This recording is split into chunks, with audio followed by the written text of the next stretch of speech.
Nazi was almost like that on that. Brian, yeah, you're drunk. You're drunk.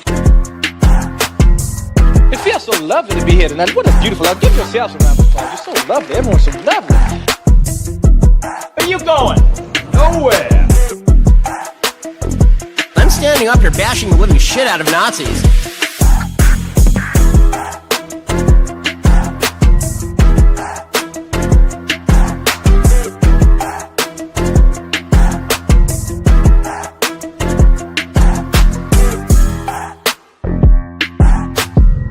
What's up, guys? Make sure you hit that like button on the way in if you would, please.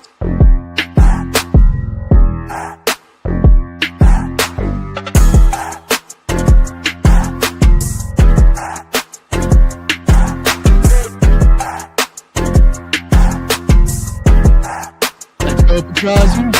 Appreciate that. Appreciate that. Let's go. Thank you so much. I really do.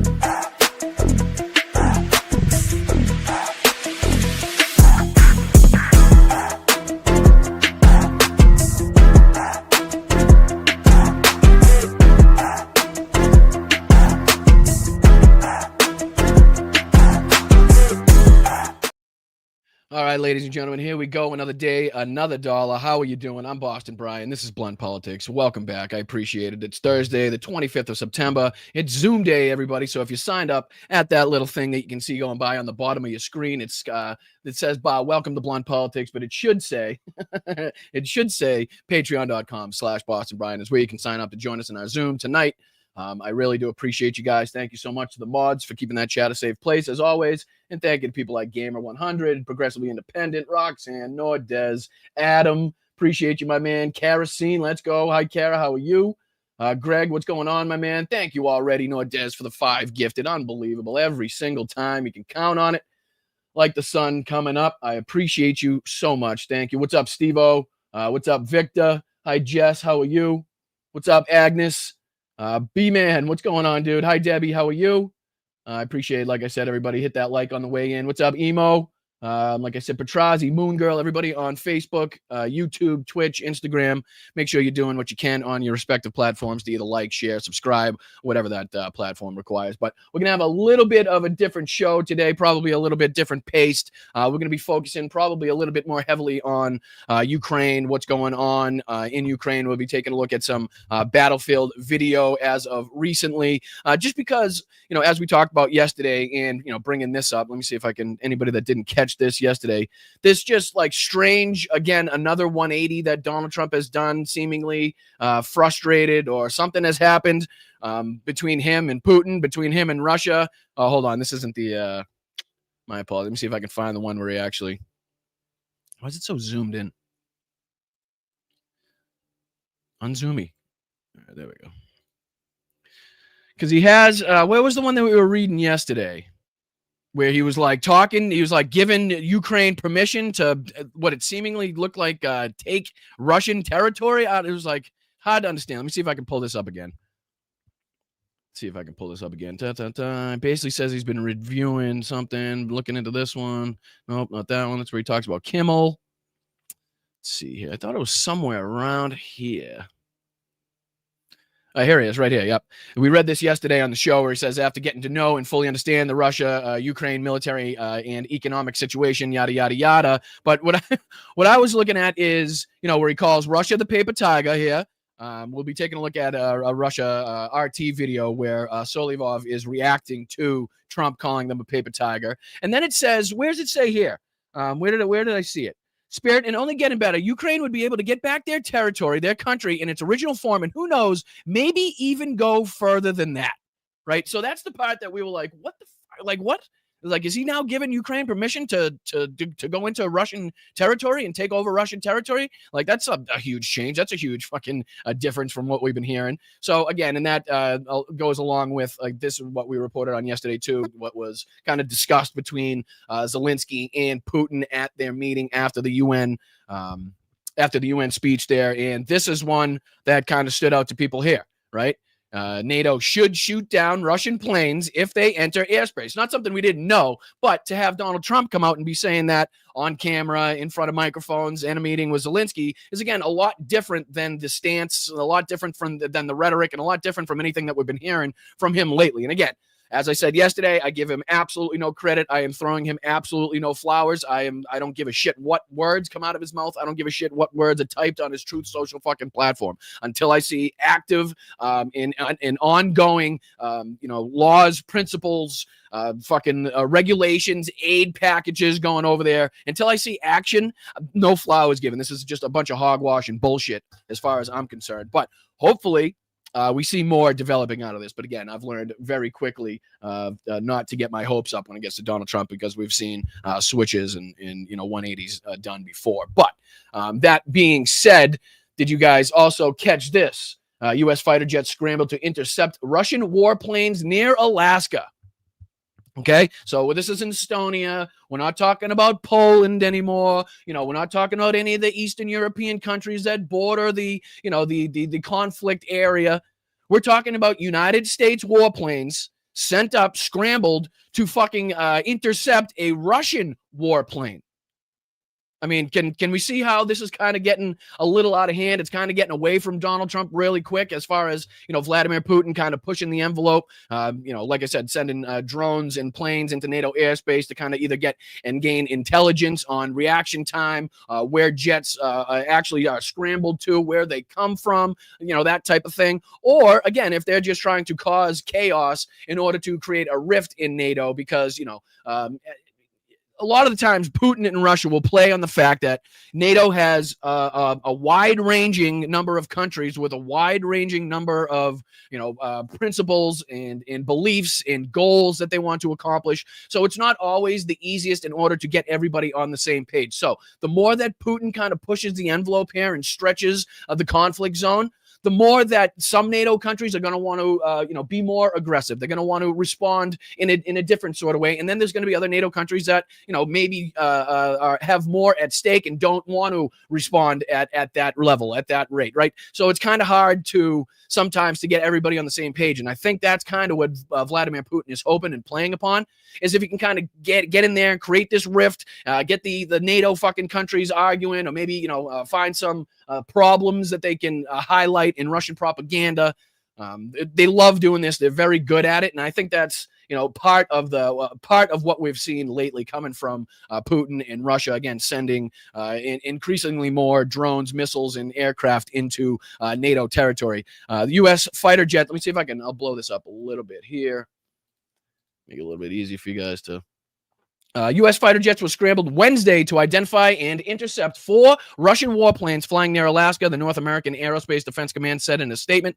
NORAD said 2 Russian Tu-95 long-range strategic bombers and 2 Su-35 fighter jets were flying in the Alaskan Air Defense Identification Zone, which is international airspace that abuts U.S. and Canadian sovereign airspace. NORAD responded Wednesday by sending an E-3 early warning and control aircraft, along with 4 F-16s and 4 KC-135 tanker planes.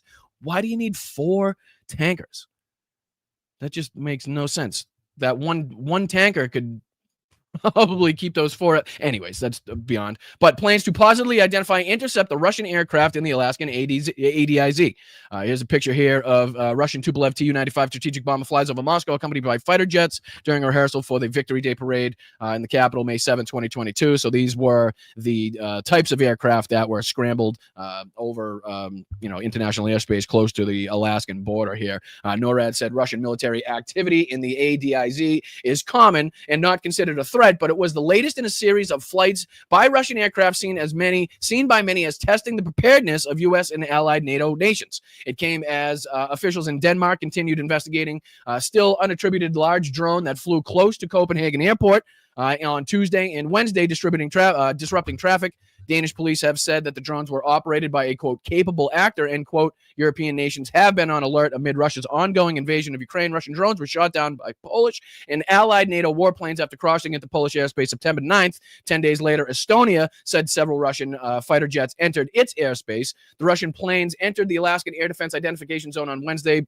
about 1 month after a very similar incident, which also saw the U.S. scramble fighter jets for an interception in late August. NORAD said it had detected and surveilled a Russian military reconnaissance aircraft inside the ADIZ after intercepting the same type of spy plane over the region 3 times in the preceding days. In September 2024, NORAD posted a dramatic video of Russian jet flying within just a few feet of NORAD aircraft off the coast of Alaska. At the time, U.S. General said the conduct of the jet's crew was, quote, unsafe, unprofessional, and endangered. All the ADIZ is defined as a stretch of international airspace that requires the ready identification of all aircraft in the interest of national security. None of the situations thus far have resulted in Russian warplanes entering U.S. or Canadian sovereign airspace. But again, testing the boundaries, testing the limits, seeing just how far they can get, seeing what the reaction time is. Again, these little fucking bits of intelligence gathered from these things can be put together to create a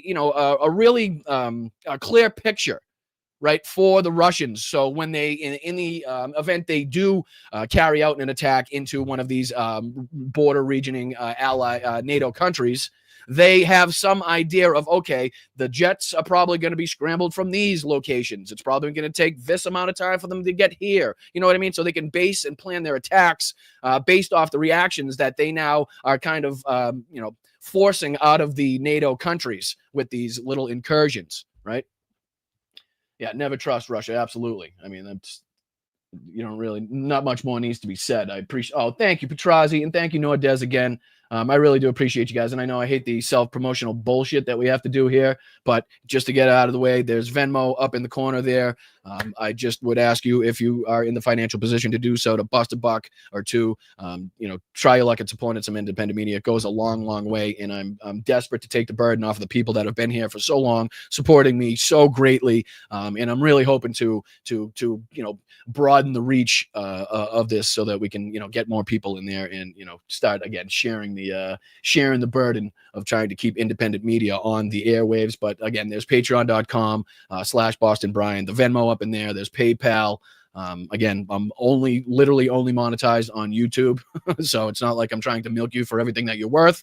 I just am only asking to keep food on my table and the lights on so that I can continue to bring the news and the facts. So I appreciate you guys. Sorry for the self-promotional bullshit, but unfortunately, if I don't bring it up, if I don't say it, I don't ask you to like the stream and subscribe to the channel, then unfortunately it kind of slips by the wayside. So thank you guys. I appreciate it. Sorry about that. All right, so let's get on to this, because I wanted to dive in. There's a few videos that I wanted to get into today. Like I said, it might be a little bit of a different show, a little bit of a different broadcast. We haven't taken a look at these, battlefield videos in a while. I've tried to kind of give you a break on seeing a lot of this stuff, but this is when it involves an Abrams tank, when it involves several Russian T-90 tanks, and it's all caught on video, and we can actually see now the aggressive and continuous reaction and fight put up by the Ukrainians is just unbelievable. Even in the face of hearing,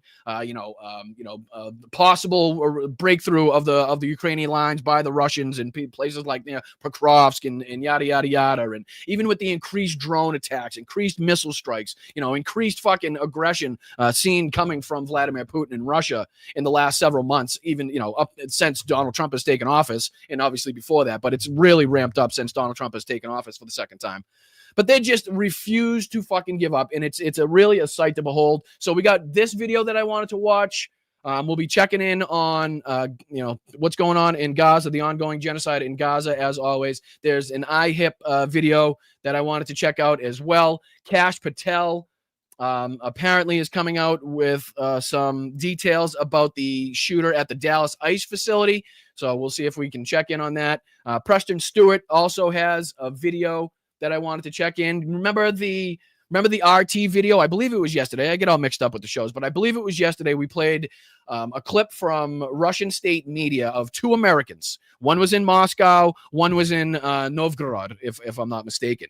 And they were talking about how it's the Ukrainians that were responsible for killing a vast amount of civilians in the Donbass and Luhansk and Donetsk. It's like one of the more ridiculous things. So I came across this video by Preston Stewart, who, if you don't follow him, if you're want to keep up to speed on what's going on in Ukraine, he has a great channel. I would very much tell you to subscribe to his channel. He's almost near 1 million subscribers now. So he actually talks about these same two chuckle fucks that we were talking about on the show. Remember this guy that was trying to squeeze out the tears? He's trying to squeeze out those fucking crocodile tears, but he couldn't get them out. So I was kind of curious as to what information Preston had on those gentlemen. And then, like I said, we also have Vladimir Solovyov is hurt by Trump's rhetoric.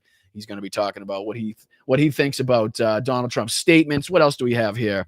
We also have an example of a Russian double tap. Remember how we were talking about the Israeli double tap on the Nasser hospital there, where they, struck it, lured people in, waited till the aid came, waited till people tried to sift through the rubble and save people, and then they hit it with several more missiles. Well, we just have another example. If we have time, we'll get to that to show you just how sick and twisted these autocratic, genocidal regimes are, and their tactics that they use to make sure that they inflict the most amount of damage and most amount of harm possible. All right. So what do you say we get into this video here? We'll start off with this one. I appreciate you guys. Thank you so much. Slava Ukraina, Heroyam Slava. Hit that like button, if not for me, but for the soldiers and the people, the civilians that are literally laying their lives on the line and fighting tooth and nail for their sovereignty and for their fucking homeland. So please, I appreciate you guys. Thank you so much. And let's see if we can get into it here. And again, this is, let me see. This is Military Analysis is the channel. Russian T-90 tank surrounds an Abrams. Then this happens. All right. I don't know if we'll get into it. It's a 16-minute video, so we'll see if I might even maybe try to speed it up just a touch. See if we can get through a little bit more. I appreciate it. All right, let's see what we can get into.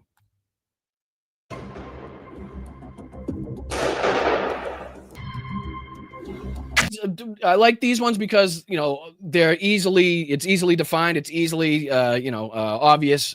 It's clearly obvious as to what side is what side and who's who's fighting where, and who's on, like I said, who's on what side. A lot of these videos, it's tough to tell, if they're not clearly marked with the flags like you see here. It's tough to tell sometimes in these videos who's who's firing on who's got the upper hand. So I appreciate the people that take the time out to kind of mark it out clearly.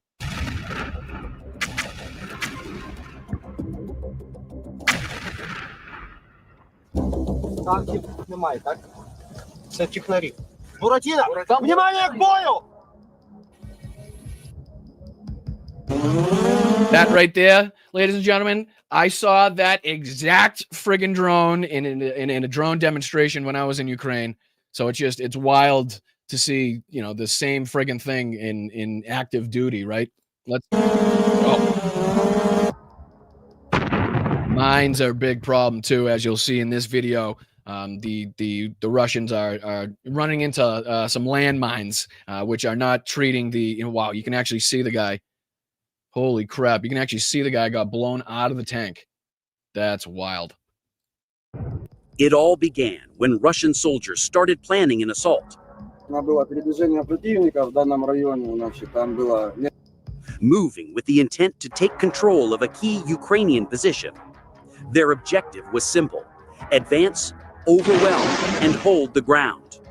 But what they didn't realize was that every step was already under watch. And this is incredible too. This gives you just a little bit of an insight, a little bit more insight in how some of these things are conducted and the way that the Ukrainians approach these, the tactics that they use, just the levels of defense they have set up, how sophisticated they are in their drone usage, and just, how utterly useless these T-90 tanks become. As soon as you put up, drones have changed warfare in a way that I don't think will become evident for some time, because it's changing so quickly. At some point, it's just, I don't know where it's going to settle, but it's going to change. It's going to change shit drastically, and already has changed shit drastically. When it does eventually settle on some sort of, fucking level point. I don't know what you're going to call it. I don't know. Can it continue to progress the way that it has at this rate?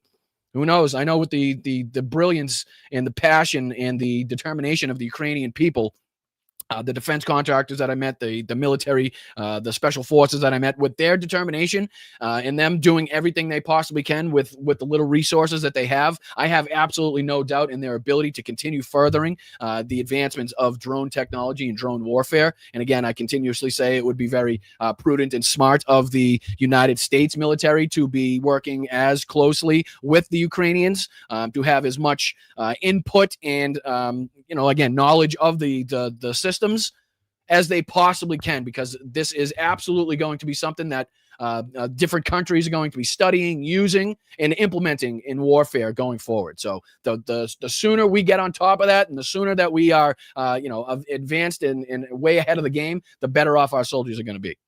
Ukrainian forces had eyes on the approach and were preparing a response that would turn the battlefield against them. Their commanders brought out what they considered their most advanced machines of war. Not just regular tanks, but the T-90s, the so-called pride of Russia's armored forces. All right, so we'll see what happens to the pride of the Russian forces here. We'll see how many they looks like they show up in one piece. We'll see how many pieces they go home in. Backed by armored personnel carriers and infantry support, the objective was direct and brutal. Smash through Ukrainian defenses, wipe out nearby strongpoints, and claim the territory. Pretty simple, right? Pretty straightforward. Break through the Ukrainian lines, fucking demolish the strongholds, claim the territory. Shouldn't be that hard. You got this sophisticated weaponry like the T-90 tank and these unbelievably well-trained soldiers that the Russians claim to have. So it really shouldn't be that difficult. Let's see how it went. Was that the ground they were rolling into would soon become the largest T-90 graveyard. The moment the column entered Ukrainian drone surveillance, everything changed. Recon operators spotted the movement. Coordinates were passed, and within minutes, dozens of explosive drones were launched toward the incoming armor.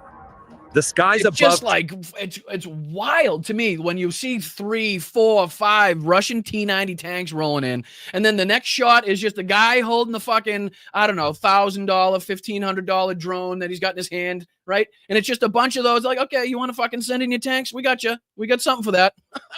And it's fucking wild. Because it's like, incredibly difficult for the tank to take out these drones, right? They're just not equipped with shit to take out, these small, really fast drones, smoking right up their fucking tailpipe. Turned into a buzzing storm. But that was just the first layer of Ukraine's defense. Look at the mines. Look at the mines set up. I mean, that's going to be another huge problem after this is all said and done too, is like, the removal and cleanup of all of the, ordnance and bombs and drones and fucking, mines that are unexploded and shit. It's just going to be a nightmare. The earth beneath the convoy had already been seeded with hitting anti-tank mines. Bye-bye. Bye-bye. Ukrainian commanders watching through drone feeds waited calmly as the enemy advanced closer and closer. Every second meant the Russians were deeper into the trap. On the Russian side, there was no awareness, no hint of the disaster they were walking into. Even if some of their machines survived the drones and the mines, far greater dangers were waiting. Javelins, precision artillery, and Western-supplied Leopards, Abrams, and Bradley. Leopards are fucking sick, man. I was watching, a demonstration, and obviously it has no use in actual warfare, but they literally had like a friggin' martini glass, and they put it on the tip of the fucking barrel of the gun on the Leopard, and they were like running it at full speed through terrain like this, and the thing was just sitting there nicely, fucking didn't spill a drop. It's just unbelievable, these systems now and what they can do, and firing on the move and how they can track, and the gun can stay fucking targeted with them, they're moving 40 miles an hour. It's unreal. All standing by in ambush. The battle officially began with the first T-90. All right, so here's where the battle officially begins, right? This is where you see Russia trying to make their first move. Let's see how it goes. It pushed forward confidently, firing multiple rounds at Ukrainian positions. To conceal itself, it deployed smoke, trying to block the eyes of javelin operators. I mean, that just seems like a dumb, like, it just seems so senseless nowadays, especially with drones all around. Like in World War II and even like Korea, possibly Vietnam, I understand like putting up smoke, popping some smoke, you know, getting away in a cloud of it so that the people on the other side can't see you, making it difficult to kind of target you, even if they can, you know, seemingly know what area you're in. But when you got drones and targeting systems like they do nowadays, I just don't see how like this Russian friggin' tank popping smoke is going to do anything. The drone could what? Just go below the smoke, go around it, you know, just kind of hover right up on the tank basically until fucking it's out of the area. Like it just doesn't make any sense to me anymore. And you know, it just shows how outdated really the tactics are of the Russians. It's fucking nuts. Firing multiple rounds at Ukrainian positions. To conceal itself, it deployed smoke, trying to block the eyes of javelin operators. Fire in the hole, fire in the hole. Then it moved into the cover of abandoned houses, hoping to hide. But it's like that. Does that seem like that's going to get away from a drone? Like that smoke's going to trick the drone operator? Oh, I don't know where. It's actually just leaving a fucking trail of smoke, following the tank that just shows us exactly where the fuck you're going. You know what I mean? You're basically leaving breadcrumbs. It's so stupid. But overhead, a Ukrainian drone was already circling. The strike came fast. An explosive drone slammed into the tank's turret. Ammunition cooked off instantly. And that'll be the end of that one. Flames shot skyward. Within moments, the T-90M was no longer a weapon. It was a burning wreck. Then the second tank rolled forward, determined to press the assault. But this time, the danger came from below. Its mines struck a buried mine. Oh, Jesus Christ. Ripped the steel giant apart. How big was the fucking mine? That was wild. That tank just disintegrated. It struck a buried mine. Wow. The explosion ripped the steel giant apart, sending debris flying several meters high. The force was catastrophic. From the Ukrainian perspective, it was the perfect confirmation. The trap was working exactly as planned. After losing 2 tanks almost immediately, the Russian commanders changed tactics. They dispatched an APC carrying over a dozen soldiers. So instead of tanks now, they're trying to send in an APC again with a dozen soldiers to try to get in and infiltrate the lines, to try to take out the positions that have the anti-tank missiles, that have the, the soldiers in there firing whatever they're firing against these tanks. But what is this? Let me know what you think. What is this APC doing? Because he seemingly comes, does a circle here, right? You'll see him do a circle, and then he comes out and he does this way, and then he does another circle in here. I don't know. Like, what is this maneuver? Its job. Drop infantry close enough to hunt down the Ukrainian drone operators. Then you see the it vehicle again. managed to bypass the minefield and successfully offloaded the squad. Now he's going to do what? But on the way back, fate caught up with it. Well, unfortunately, he never got to make that third circle. Tic-tac-toe didn't end up being his strong suit. Look at the amount of pieces that tank blew into. Holy But on the shit. way back, fate caught up with it. Look at that turret toss. Another mine. It's like another explosion. I give that like a 6 out of 10 for a turret toss. The APC was torn apart, leaving no chance for the crew. Ukrainian reconnaissance. At that shit. Bye-bye. No mas. Might be, you know what? You might need a coat of paint on that one.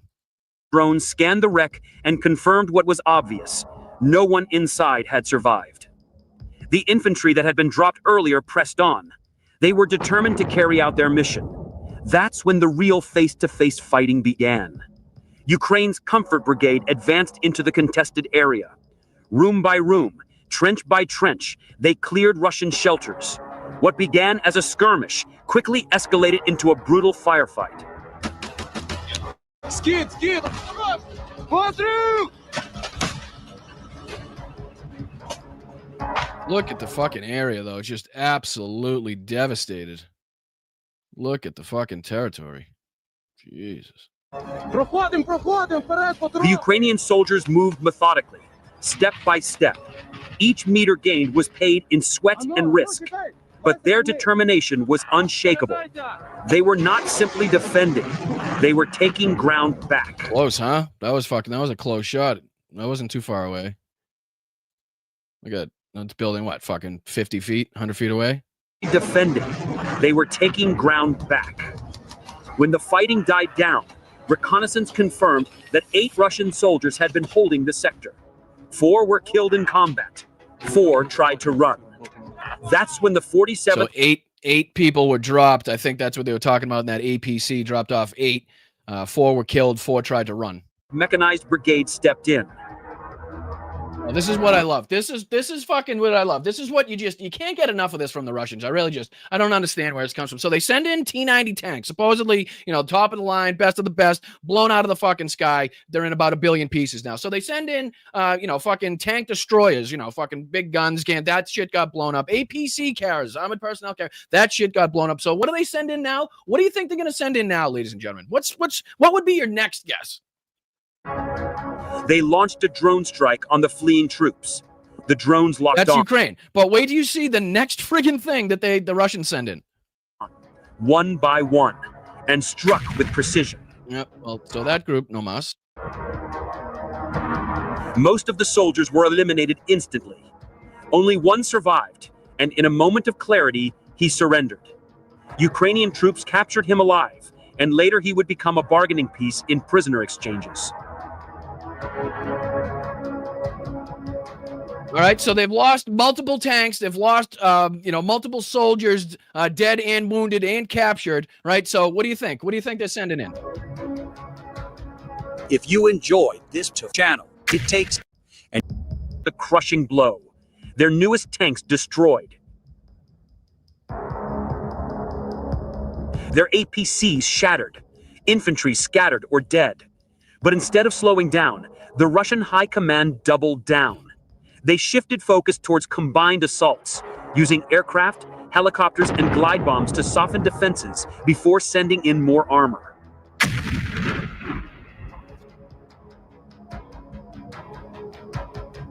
But Ukraine was ready. Trenches reinforced, anti-tank weapons pre-positioned. Drone operators scanning the skies without rest. Every inch of the battlefield was prepared. The next Russian column tried to adapt. Tanks zigzagged along the road, attempting to complicate the defenders' aim. But movement meant nothing against the traps ahead. The first shitload of them, huh? Tank jammed and stopped dead. The second rolled forward, only to get stuck as well. Yeah, I'd say that was a little more than stuck. Ukrainian artillery zeroed in. In seconds, shells rained down. The immobilized armor became smoking ruins. Wow.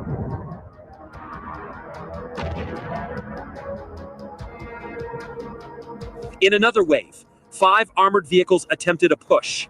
A guided missile missed. But FPV drones closed the gap. Bombs rained down. How could you possibly think you were going to get across no man's land there? Did you honestly think you were getting across no man's land? After seeing, and that's, look at the guy, you can see the, Jesus. Did you really honestly believe that you were going to get through that? Mines triggered. Vehicles exploded one by one. A trench blocked their route, forcing them to stop. And once stopped, they were easy prey. Drones struck them all.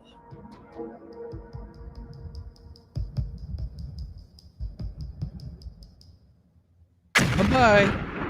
On. 2 more T-90s advanced, but Ukrainian tanks were lying in wait.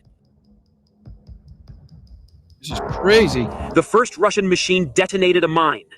Oh, bye-bye. Another one. Lost 2 of the mines.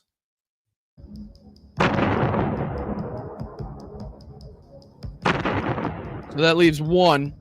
The second moved into the perfect firing line. Oh no, a single Ukrainian shell tore through it, leaving nothing but fire. A retreating tank tried to escape. It too hit a mine. Another explosion. Another wreck. Damn, what an absolute disaster of an attack this has been. Holy shit. Even desperation followed. Russian troops armed with anti-tank missiles rushed forward. They fired 3 rockets in quick succession.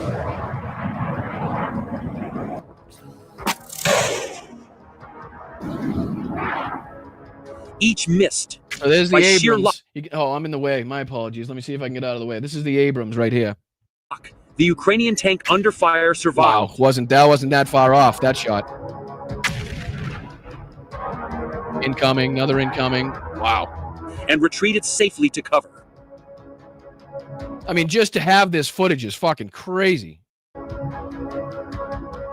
Oh, did it just take a round? Did the Abrams just take a round? Let me see. Let me see.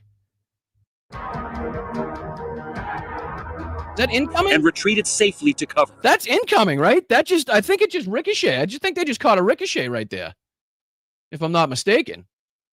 Because that looks like it's incoming. It's definitely not in the direction that the barrel is currently facing from the Abrams.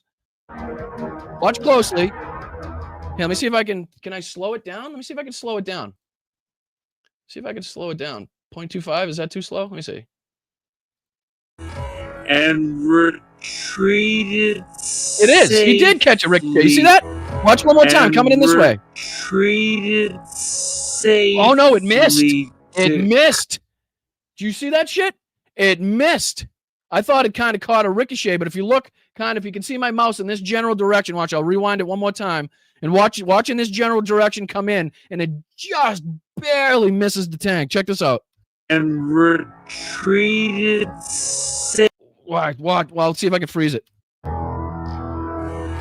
And retreated. See it? See it right here? I don't even know if it missed it. It might actually have fucking ricocheted, but I'm not 100% sure.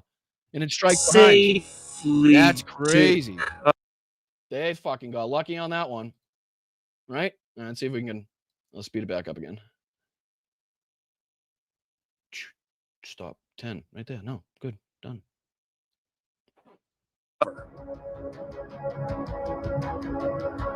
Wow. Just missed. Russian commanders, humiliated by failure after failure, turned to smaller, faster options. This is what cracks me up. This is what cracks me up, guys. This is what fucking cracks me up about these commanders. All of the fucking mobile artillery and the fucking armor that we've seen already blown up and useless, deemed to be useless in this fucking fight. Look, now they're going to send in men on ATVs. Quad bikes. Speed they thought might succeed where armor could not. The first bike unit advanced. A drone swooped in.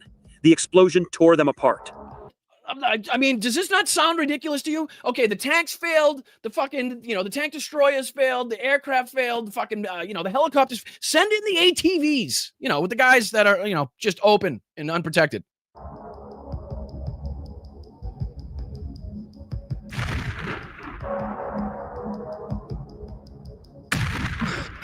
Oh no, he looks right up at it too. Watch just before, and you can't see anything. You can't see anything graphic, but look as he the ATV gets struck, and the guy looks up, and seemingly there was another drone waiting. Right? Driver is looking up. Look at him. Looks up, and then bye bye.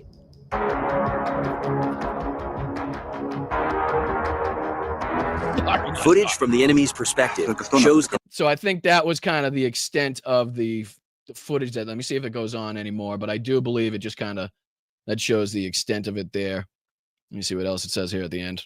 And what you've just seen is only one chapter in a much larger fight.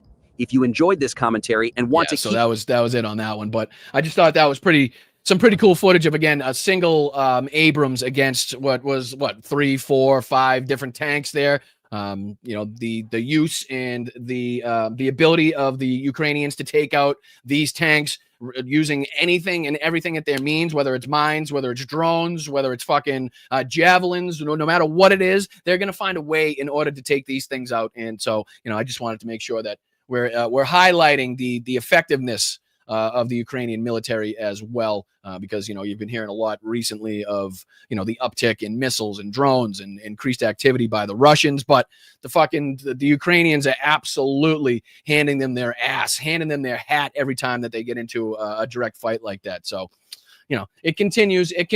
And then this brings us on to this next video that I wanted to check out, which was, again, about the Americans that were embedded with Russia. So I'm going to speed this up just a little bit. I'm just curious what he has to say, or if he kind of found out any information on that guy, Remember the guy that was the crocodile tear guy? Let me see what he's got. Look, I'm all about the First Amendment, freedom of speech. It's a great thing. But if you say something And again, stupid, this is Preston Stewart. If you're wondering, his YouTube channel is his name, Preston Stewart. Again, almost 1 million subscribers. Does a great job at reporting on the conflict in Ukraine and different aspects of that. So I would highly recommend you subscribing and checking out his channel. it's going to deliberately mislead the American people, we got to call that out because that doesn't do anyone any good, at least no one here in the United States. So welcome to today's video. It's a little bit different, but I saw this kind of circulating across social media and felt like it was at least worth addressing. Now, what we're going to get into is an American journalist that okay, so apparently the guy's name that we were watching, the guy that couldn't get the tear to come out, that said it was Ukraine responsible for like the civilian atrocities in the occupied territory that Russia occupies in the sovereign territory of Ukraine. Wrap that through your fucking skulls. But apparently his name is Pearson Sharp. He's an ultra-right Christian nationalist. Who would have thought? Who would have thought? Who would have thought that was, we were going to see that? Could you guess that? I probably could have guessed that. God, family, country. He's a host on OAN. No king but Christ. Then what the fuck, how do you explain Trump? But let's see what Preston has uncovered here. To Ukraine, seemingly thinking that they were inside of Russia. We'll start off with a geography lesson. And then went on to explain that America bad, that's why Russia had to invade Ukraine. Now, the cherry on top here is that this reporter, his network, OAN, One American News, is the only TV station currently authorized by the DOD to have a physical presence in the Pentagon. I feel like that's unbelievable. So print, the New York Post, TV, One American News Network, for radio, Breitbart, and online is the Huff Post. Fucking hell.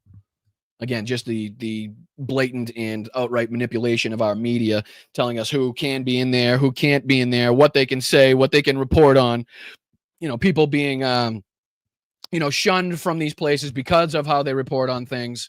The active and ongoing corruption, as we've seen blatantly by this administration, by this fucking regime. In detail here. Again, freedom of speech, great thing. If something is incorrect or deliberately misleading, we got to step in and try to correct that record. I feel like that's the responsible thing to do here. Now, the journalist in question here put up a post earlier on social media saying, quote, Okay, I can finally reveal I've spent the past week traveling through Donbass and Russia and visiting the people in cities in the region being ravaged by this pointless war. Pointless war started by whom?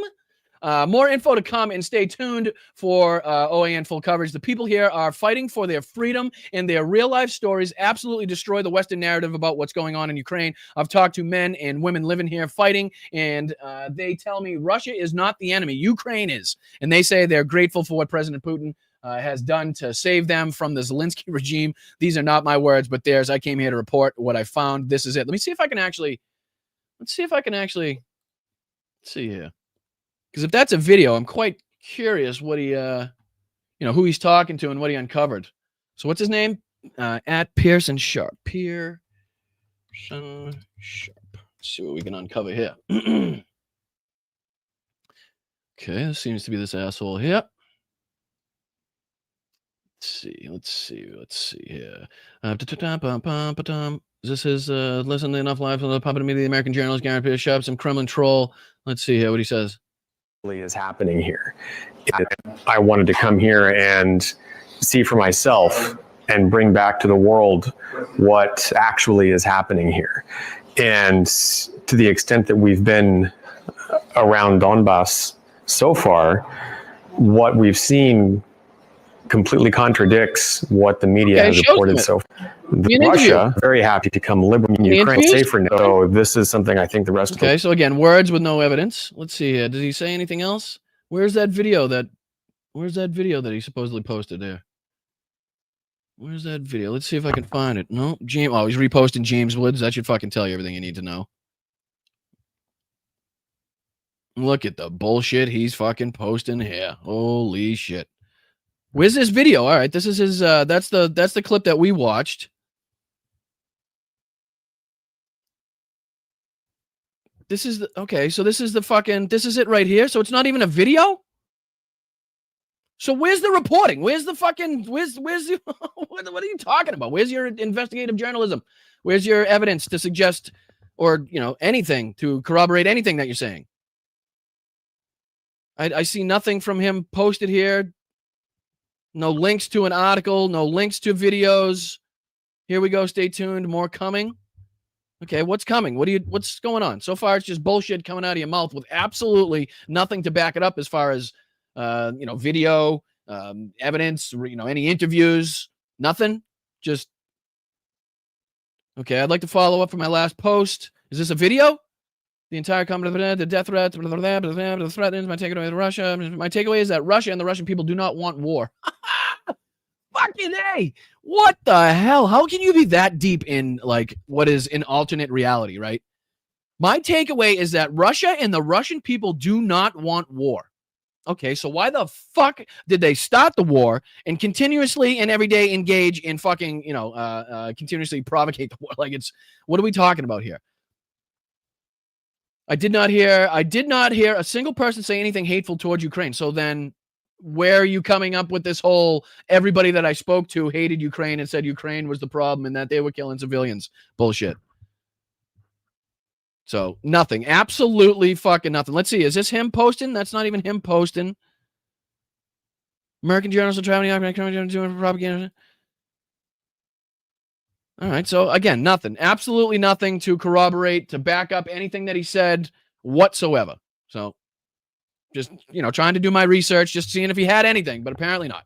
Can finally reveal I spent the past week traveling through the Donbass in Russia and visiting the people in map here of Ukraine, right in the middle of the screen. You'll see in the eastern portion of Ukraine here, again, Ukraine, the red areas are territories taken by Russia and occupied by Russia since 2014 or 2022.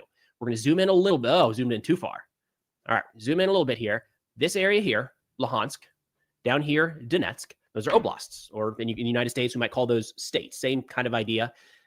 Luhansk and Donetsk together make up the Donbass. That's the region. Now, Luhansk and Donetsk are internationally recognized as Ukraine.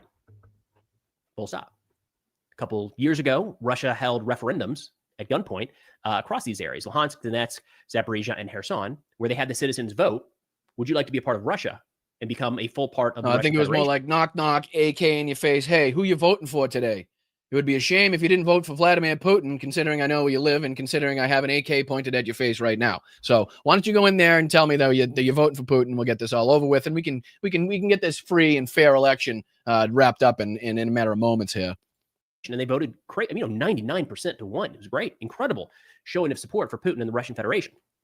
Again, the only places that voted were under Russian military control.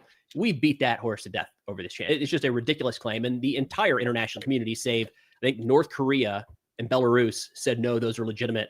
If I'm not mistaken, even China was like, guys, what are we doing down here? So the entire world, maybe most importantly, the United States still recognizes Luhansk, Donetsk, and the entire Donbass as being legally Ukrainian territory. But this reporter from OAN, again, the one outlet, the one TV station covering the Pentagon, views that as I want to see where he actually covers if he covers the crocodile tears. Oh, here they go, right here. Let me see what he says about it. Historical issues. This is around the context of why the war in Ukraine is happening today. Here we go. I was walking the streets of Donbass, and look at this fucking, what is this smile all about? Like, if you're going to actually try to transport yourself into this guy's mind, like he's right now trying to supposedly get some heartfelt emotional reaction to this guy's investigative journalism about the bullshit somehow that Ukraine is responsible for somehow killing their own civilians, even though it's occupied territory by Ukraine illegally. I mean, by Russia illegally. So how you could work that out in your mind, I don't know. But look at this guy's fucking demonic smile. This guy's like, yeah, great. Yeah. Tell me about the deaths. Tell me about the civilian deaths. So we don't need to hear his bullshit again. I just kind of want to hear Preston's reaction here. Gone down on this channel before too, but again, big picture, look at this. It's everything is the fault of a couple of people making a singular decision, saying a single word years and years and years ago. The Ukrainians have no ability to think or act themselves, right? They're completely removed from any agency here. And even the Russians there's nothing they can do, right? An American president said a few words, and now the world has taken shape over the next 14 years. That's kind of the general theme. For what it's worth, that's generally been the way that Russia has phrased this for a long time. Now we're just seeing it in this case on an American news outlet. Again, the one that has access to the Pentagon. Let's keep it playing here. Yeah, it's rough.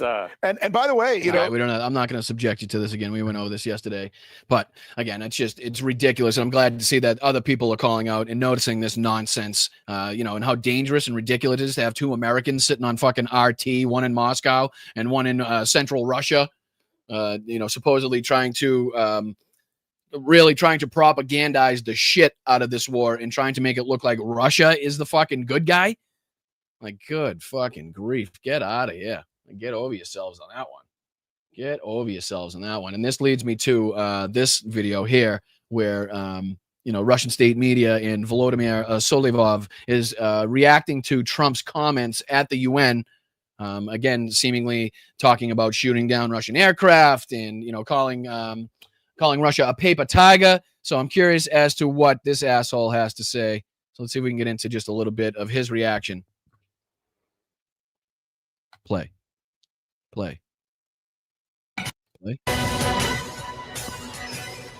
Так, доброе утро. Доброе утро. Ну, давайте смотреть, что происходит, потому что, как обычно у нас бывает... He sounds defeated already. He just sounds down, not his usual fucking amped up self. Yeah, Vladdy. What's up there, Chief? Something going on? Мы, как у хохлов из Рада Перемога, так у нас все пропало, мы победили, Трамп наш, Трамп не наш, Трамп свой. Trump is ours, Trump isn't ours. Трамп президент... Trump is his own, Trump is a U.S. president. Соединенных Штатов. То, что он сказал, крайне неприятно. What he said is exceptionally unpleasant. Крайне неприятно. Потому что, во-первых, часть из того, что он сказал, мы сами знаем и понимаем, и у нас есть вопросы. And then he says, some of what he said we know and understand ourselves.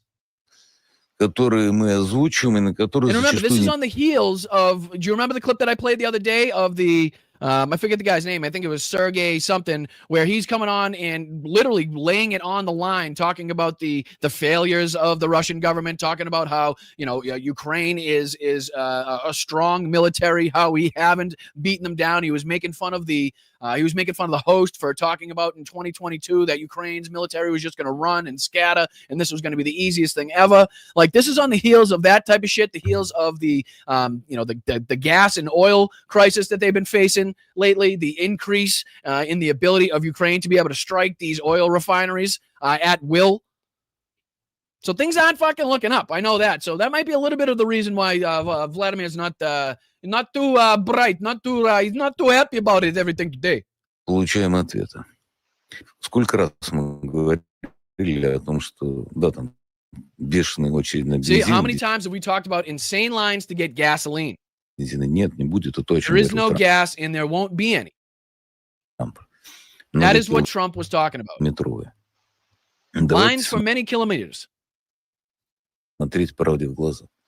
Сколько раз в этой студии я How many times did I scream this in the studio? Орал о том, что необходимо систему about bringing our air defense systems to order. Привести в порядок. Потому что because if you were to look closely, every time, если посмотреть внимательно, что каждый раз у нас вводится there is a blanket airspace closure, planes don't fly. Очередной ковер, не летают самолеты. У нас опять the mobile internet gets cut off. Мобильный интернет, ну и как помогает? Well, does it help? Судя по ударам по... Based on strikes against our oil refinery facilities, нашим нефтеперерабатывающим мощностям и and degenerates who regularly post videos. See, this is another thing that I love too. They're not mad at the fact that Ukraine seemingly can get through the Russian air defenses at will. They're not really too mad about the fact that they have, fucking kilometer-long gas lines in order to fill their cars in certain areas. They're not mad about that. What they're really mad at is the fact that they have Russian citizens that will post the evidence of the Ukrainian strikes and put it on social media so that the world can know just how defenseless Russia really is. That's what they're really upset about. They're really upset about the fact that this is getting out to the world, that these strikes are happening. Not that the strikes are happening, but that people know about the strikes. Дегенератам, регулярно выкладывающим видео, всех все устраивает. Everybody is fine with all of it. И чего? Нам ставят вину. We are being faulted. Зеленский радостно заявляет, is happily stating that he liberated что он освободил bazillion kilometers in Donbass. I didn't hear that one in his speech. Километров в Донбассе и and surrounded 1,000 of our soldiers. Окружил 1000 наших бойцов. Да, это все вранье. These are all lies. Но это вранье будет продолжаться, Lies will continue пока не будет оглушительных побед. Until we start having resounding victories, which apparently they're not having. А чтобы оглушительные победы были, in order to have resounding victories, we need military decisions. Чтобы были решения за военными. About conducting our operation. Sounds to me like he's questioning the military decisions that have been taking place, right? Is that kind of what you're getting from this? Sounds like he's not too happy. Sounds like he doesn't have too many, fucking victories. He can come out here and flaunt in front of the world. Sounds to me like he's kind of questioning the leadership in the conducting of this military operation. О проведении операции было предоставление All всех necessary forces and means should be provided, which means he thinks they're not at the current moment. Сил и средств для осуществления этой операции были назначены Who will be ответственные responsible should be appointed. и потом награждены Afterwards, those who deserve it should be rewarded. достойные и наказаны виновные в случае In a неудачи. case of failure, those who are responsible should be punished.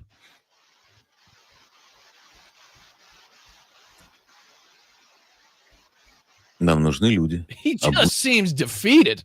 We need people who are trained and ready. Again, making it seem like right now, the Russian military does not have people that are trained and ready, which we very well know here. Remember they were taking people out of prisons and using criminals and sending them over there, to fill up body bags as well. Ученые готовы. Значит ли это, что надо объявлять North Korean soldiers, you name it. мобилизацию? Нет. Does it mean that we need a mobilization? Because they've already had several. I don't know. He should say another mobilization. He thinks no. Значит ли это, что мы должны изменить отношение к... Does it mean that we should change our approach to seeking people? Yes. I don't know what that means, though. Not quite sure what that means. He says, do we need another mobilization? No. But should we take another look and change our approach to seeking people? Yes. I don't know what that means, seeking people. Seeking people for the military, seeking people for leadership. Поиску людей, да. Мы должны предлагать более активно. We should be proposing it more actively. Службу в рядах Serving in the armed forces, signing a contract. сил, подписать контракт. Мы должны We заинтересовать should людей interest и people, молодых including людей. young people. Плохо ли то, Yeah, I'm sure you're going to have a ton of success, trying to get young people engaged in going to a fucking meat grinder that they have a minute chance of survival. I'm sure you're going to have great success on getting all of the young people in Russia to just, hop right over there without sufficient training, without sufficient gear,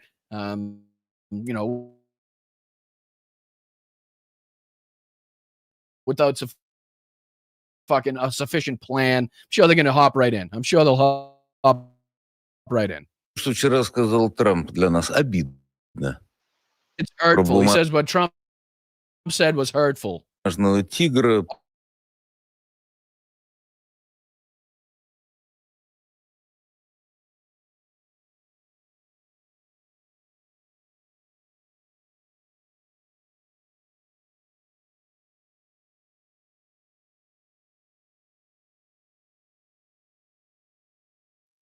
As a strong and mighty military.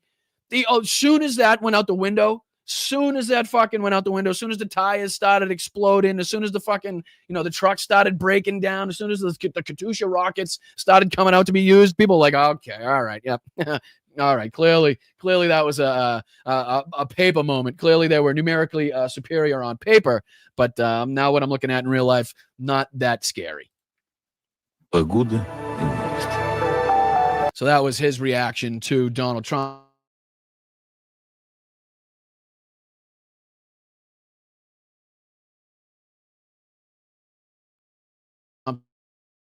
Statement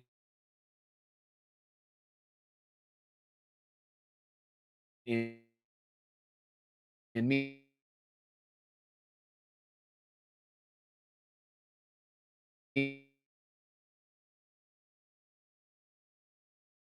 Meeting with Zelensky.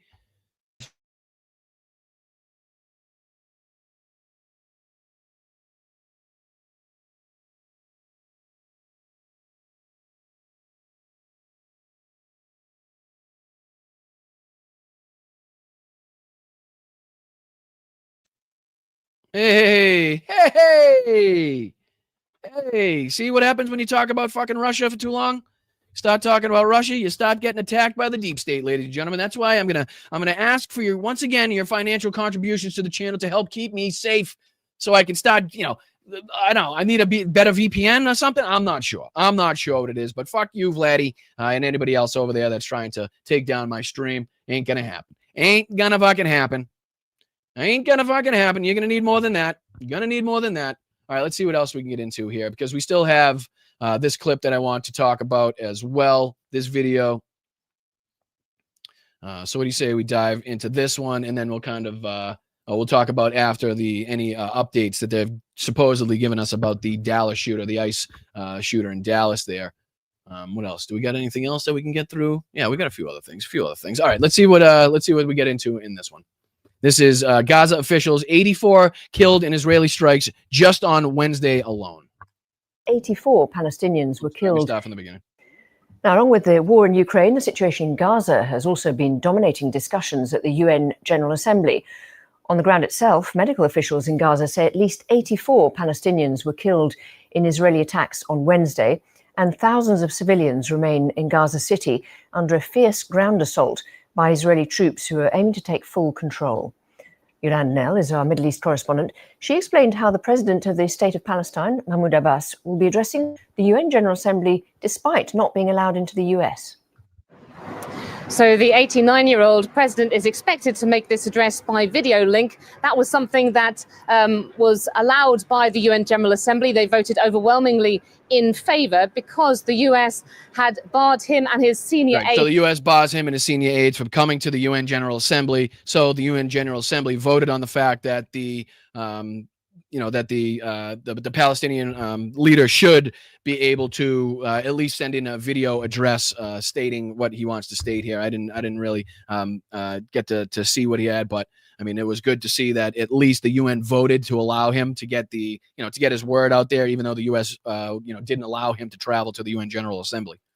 From traveling to New York for this gathering of world leaders. The US took that action to show its opposition to moves by the Palestinian Authority, which Mr. Abbas leads, for more countries to recognize an independent Palestinian state. Mr. Abbas himself is somebody who is unpopular with many Palestinians. They see his authority as being corrupt and ineffective. We're expecting Mr. Abbas to come out promising more reforms, which many foreign countries, Dr. Witkoff saying, we're hopeful, I might say even confident, that in the coming days we'll announce some kind of breakthrough. Look at that shit, will you please? Fucking blankets around. Kids just standing there. We understand this is a 21-point plan that Mr. Trump discussed with Arab leaders at their meeting on Tuesday, and there are reports about some of the things involved, the US principles that were laid out. Is that a fucking propane tank? For a permanent ceasefire, gradual Israeli withdrawal from the Gaza Strip, a plan for a day after, for a governing mechanism that excludes... Look at that. I mean, it's just devastation as far as the eye can see. East to west, north to south. They look like buildings, but they just shells. Hamas, with some suggestions that there could be Arab and Muslim countries sending troops for a peacekeeping force, and Arab funding too for some kind of transition government with some Palestinian Authority involvement in that. We're expecting to get more details on that after President Trump meets the Israeli Prime Minister Benjamin Netanyahu at the White House. That should be on Monday. So they got a meeting on Monday, apparently. All right. So we'll see what comes from those two genocidal, fucking dictatorial madmen. Again, meeting each other to see what they have to say. Let's see here. What else did we get into? Let's see what else we can get into. Oh, yeah, there was this as well, which was... I'll just play a couple seconds of this because let's see what... after months of Dems calling ICE Nazis, crazed shooter targets them but kills a migrant. Right. And of course, they're really highlighting this. They're really highlighting this anti-ICE on the bullets, which, again, just in my fucking mind makes absolutely no sense whatsoever. It's like the most generalized thing you could possibly write. And again, it's like if ChatGPT told you what to write to throw people off of the trail, it would probably be that or something. But let's see what bullshit they're trying to feed us now. Reporters are Tom Homan is with me in focus today. Jesus standing Christ. by. First, let's go to Brooke Taylor reporting from Dallas. Brooke. Hi, Harris. Well, first, we have new information right now coming in from the Left hate leads to murder. Again, leaning into this fucking hard, man. For people that say rhetoric is dangerous and rhetoric is what's causing this, they sure have no fucking problem talking about who they think is doing it without any fucking evidence. They have no problem pointing to an entire political fucking side. They have no problem saying that left hate led to this murder. Like, good fucking grief. And they all going to say because you call them Nazis, because you call them fascists, because you call them authoritarians, because they are fascists, Nazis, and authoritarians. What the fuck else would you like to call us? You want me to call that cow a cat? Because that's not how it works in my world. FBI Director Kash Patel, who says that officials have been working around the clock 24/7 to go through this shooter's phone and find a possible motive. And what they found is pretty shocking. We want to pull up this post on X. This was posted again by FBI Director Kash Patel. He says FBI Dallas and FBI HQ have been working 24/7 to seize devices, exploit data, and process writings obtained on location in the subject person resident's bedroom, yada, yada, yada. The perp downloaded a document titled Dallas County Office of Homeland Security and Emergency Management. He conducted multiple searches of ballistics and the, quote, Charlie Kirk shot video. Searched apps that track the presence of ICE agents. Once a handwritten note recovered. Hopefully this will give ICE agents a real terror to think. Quote, is there a sniper with AP rounds on that roof?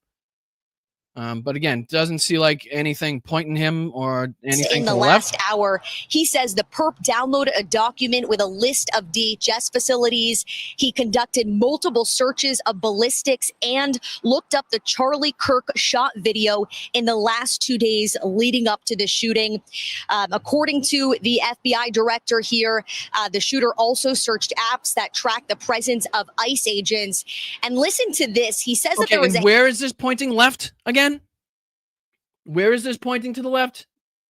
All right, I'll be right back. I'm going to put this video on for a sec. And I'm going to let this play because I will be right back. Got to grab something real quick. The United States government has turned into a concierge service for a completely broken, demented man that lies about his height, about his weight, and in our non-medical opinion, has full-blown dementia. He has a little hit list of enemies that he would like to prosecute because he doesn't give a shit about any of the needs or services that Americans would like to get from their government. And of course, he's going after James Comey. The Justice Department officials race to charge James Comey as deadline looms. Prosecutors are moving forward days after President Trump ousted U.S. attorney who voiced doubts about charging former FBI director. And Pumps, I believe that this U.S. attorney had been investigating this for 9 months, correct? Correct. He was a Trump appointee. Trump appointed him in Trump 2.0.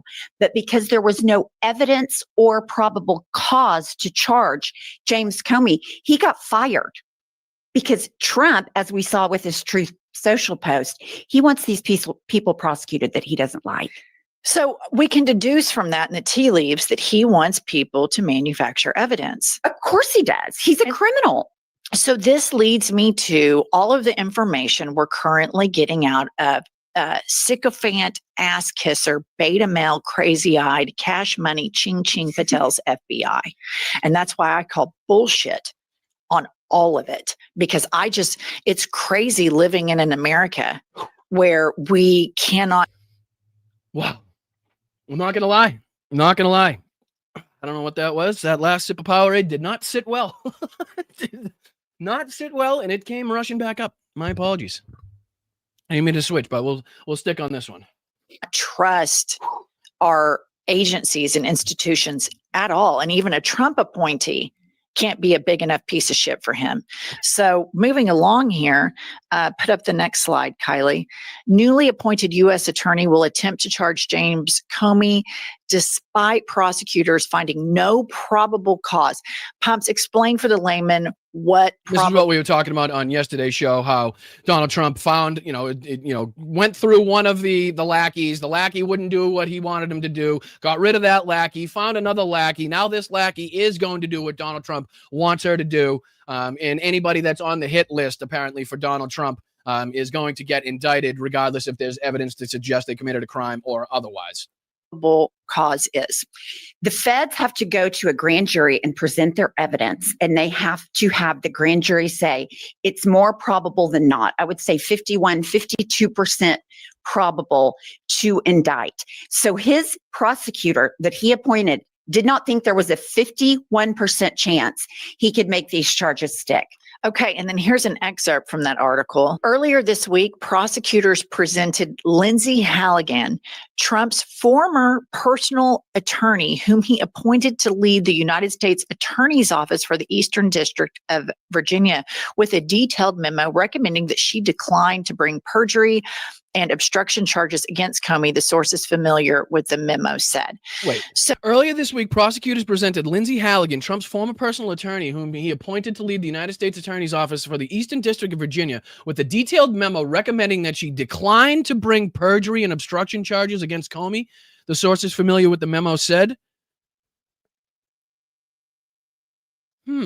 That's odd, right? Doesn't that not seem odd? A month-long investigation into Comey by DOJ prosecutors failed to establish probable cause of a crime, meaning that they not only were they unable to secure a conviction of Comey by proving that claims beyond a reasonable doubt, but that they could reach a significantly lower standard to secure an indictment, the sources said.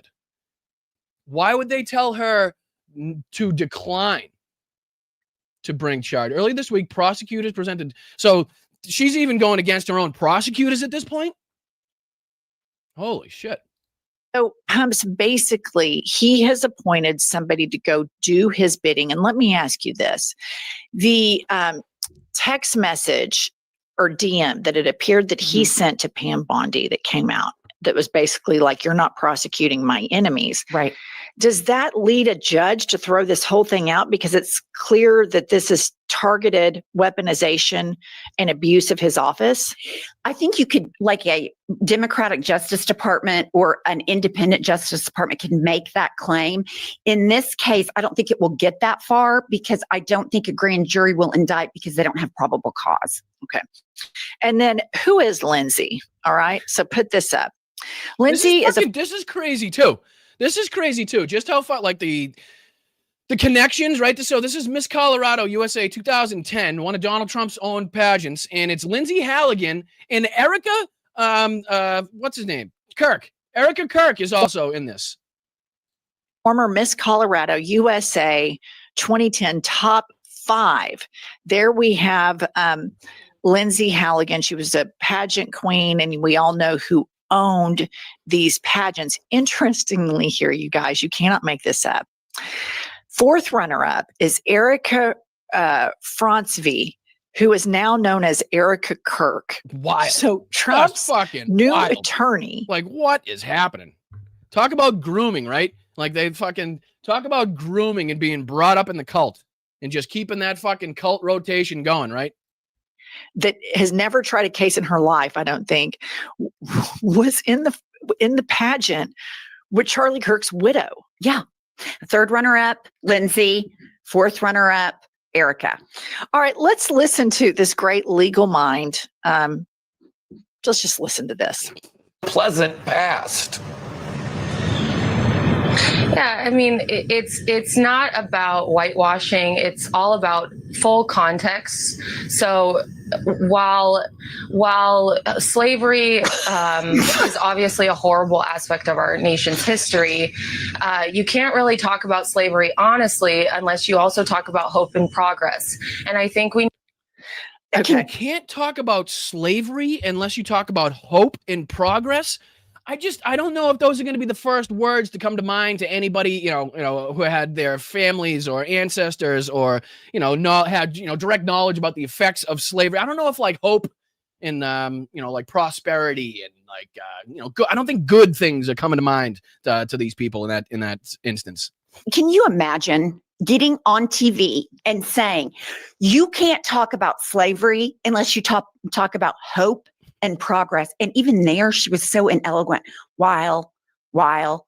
Good Do you fucking remember luck. that girl that was in the pageant? And it was probably about 15 years ago, and they asked her, and she's like, the Iraq and like the Afghanistan and like the Arabids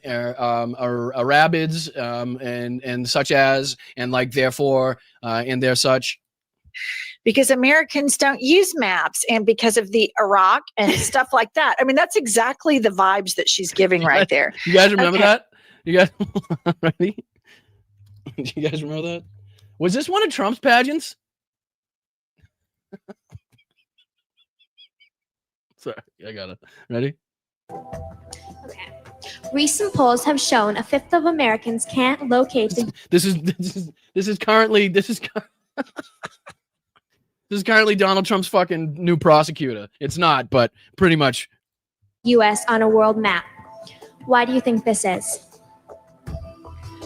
I personally believe that U.S. Americans are unable to do so because some people out there in our nation don't have maps, and I believe that our education, like such as in South Africa and the Iraq, such as, I believe that they should, our education over here in the U.S. should help the U.S. or should help South Africa and should help the Iraq and the Asian countries.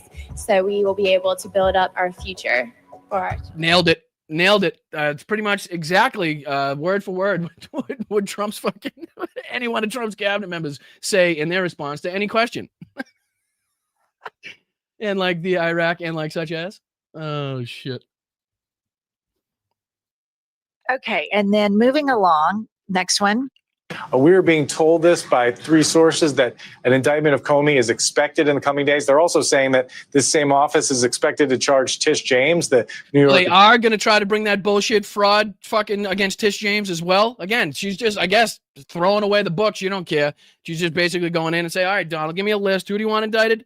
All right, sweet. What do you want him indicted for? All right, sweet. We'll see if we can make that work. Attorney General with mortgage fraud. And of course, Donald Trump, we all saw it posted on Truth Social in recent days, exhorting his Attorney General to charge both of those people as soon as possible. Again, this is, grand juries are secret. This is a fluid situation. It's also important to know, though, that the U.S. I have reviewed over 30 statements and posts saying that essentially same old story as last time. All talk, no action. Nothing is being done. What about Comey, Adam Schiff, Letitia, guilty as hell. We put in Democrat supporter, U.S. Attorney General with a bad past, woke rhino, yada, yada, yada. Lindsey Halligan is a really good lawyer and likes you a lot. We can't delay any longer. It's killing our reputation and credibility. They impeached me twice and indicted me 5 times over nothing. Justice must be served now. So he's basically actively calling for retaliation, right? He's really not even saying that we're going to go after them because I think they did something wrong. He's basically saying they impeached me twice. They indicted me 5 times. Something has to be done to, fucking enact our retribution right now while we still have power. Attorney in this office, Eric Siebert, was essentially forced out last week, in part because he was refusing to bring these cases. We're told that he was opposed to prosecuting both James and Comey on these grounds, and he's out now. And the new U.S. attorney is a former Donald Trump defense lawyer who's never prosecuted a case. All right, stop right there. This broad has never prosecuted. She says this broad. A case, is a Trump sycophant to the highest order. This is everything that they spoke about. MAGA, all of the MAGA influencers and Fox News. It's a swamp. It's corrupt. Weaponization of government was mere projection. Absolutely. And so now they're coming in and they've made the government a swamp. And basically all of these agencies now are Donald Trump Kanks, evil Kanks. All right, let's see if I can. I know I cut you off of that other video when I had to rush to the old restroom, but let's see. I think I had a Rob Finity video that's talking about rhetoric as well, going back to, again, trying to blame the left and, using the word fascist and using the word authoritarian as somehow, against the rules now and is somehow an incitement of violence. Even though it's true, it's factual, you can fucking come up with the evidence to prove what you're saying. You can come up with the laws and the unconstitutional policies to back up what you're saying. But apparently, Rob, who's this? I don't know what Rob this is. It's one of the Rob asks. Oh, Finity here. Rhetoric from the left has to stop, he says. So I'm curious what he has to say. Evening. Welcome back into Finnerty. Glad you're here. I'm Rob Finnerty. It is a Wednesday night. A lot to go through tonight. We start with this. When you open fire from a rooftop with a long gun, that's an assassination. It's not a murder. Well, no, I'd say it's an attempt. You know what I mean? I would say, you know, it's an active attempt, but unless you actually take somebody out, that doesn't really constitute an assassination, right? Just, you know, right off the bat, trying to get that out there. It's not a shooting, it's an assassination. And today in Dallas, a copycat shooting eerily similar to what we saw 2 weeks. Was it a copycat shooting though? Weeks ago to the day with Charlie Kirk. In Texas, one person was killed and 2 others were injured after another insane gunman. But none of them ICE agents, right? To the best of my knowledge. 9 years old, opened fire from a rooftop across the street from an ICE facility. Ironically, he killed an illegal alien. We don't know. Ironically, or that was his intent? Because if you don't know, then you don't know that it was ironic. Again, fucking these assholes trying to fucking, again, pinpoint the exact details and the exact motive and telling us that they know for a fact all of the evidence, and then right as they fucking are telling you that, being like, well, we don't actually really have any evidence to suggest anything, but we know these left-wing assholes are responsible for it. You know, I mean, anybody that writes anti-ICE, whatever the fuck that's supposed to even mean, right? Like, I don't even, it's so stupid. Again, I can't even, and they wrote it in pen on a brass cartridge. It's like, what's going on here? Anti-ICE. It's just like, me no like Trump, you might as well write or something. Just fucking nonsensical. Assassin was targeting. We assume he wasn't targeting illegal aliens. Now, what makes you assume that? Why would you assume that? I'm just curious. Why would you assume that? Are you going to assume that just because of what's written on the bullets? Or, doesn't that, right, wouldn't that be going right with what these people probably wrote these, like, if you were to be like, okay, I am not this type of person, I'm going to try to do this, I'm going to commit a crime, and I'm going to try to throw everybody off my trail, right? I'm going to try to make it seem like I'm representative of one side of the aisle or one community or one fucking ideology, but really I'm not. But I'm going to write that on the bullet so that everybody in the world, as soon as they see that, thinks, oh, yep, right off the bat. And then while they're thinking he's anti-ICE and really he's just, in hypothetically a right-winger, nobody's looking that way. Nobody's actually, trying to dig and find in the right spot who this actually was or what the right motive was, because they're so sure what was written on the bullets told them everything. And again, these idiots go back to the fact that was the word fascist was written on one of the bullets in the Charlie Kirk thing. And it was like, well, you're not even really telling the story right, because it pertained to a video game or a song from World War II that was, adopted by a certain community online.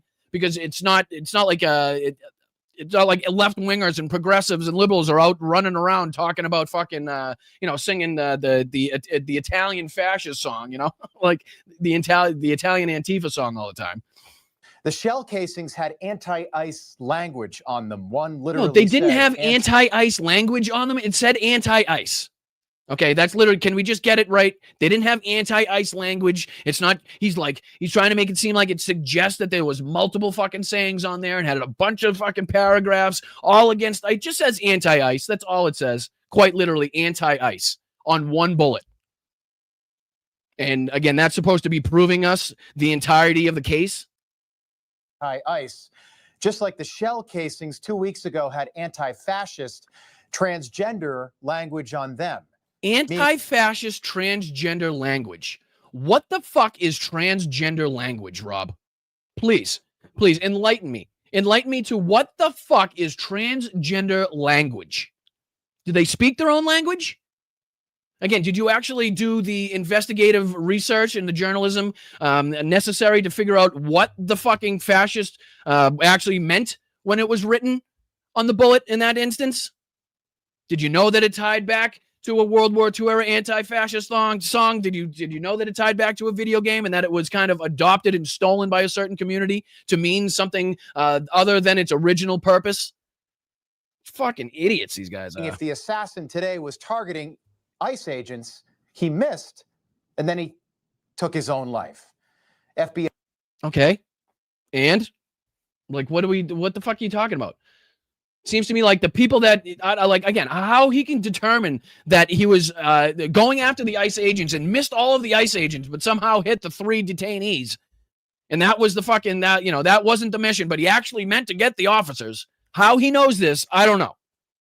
FBI Director Kash Patel tweeting today that the FBI will lead this investigation.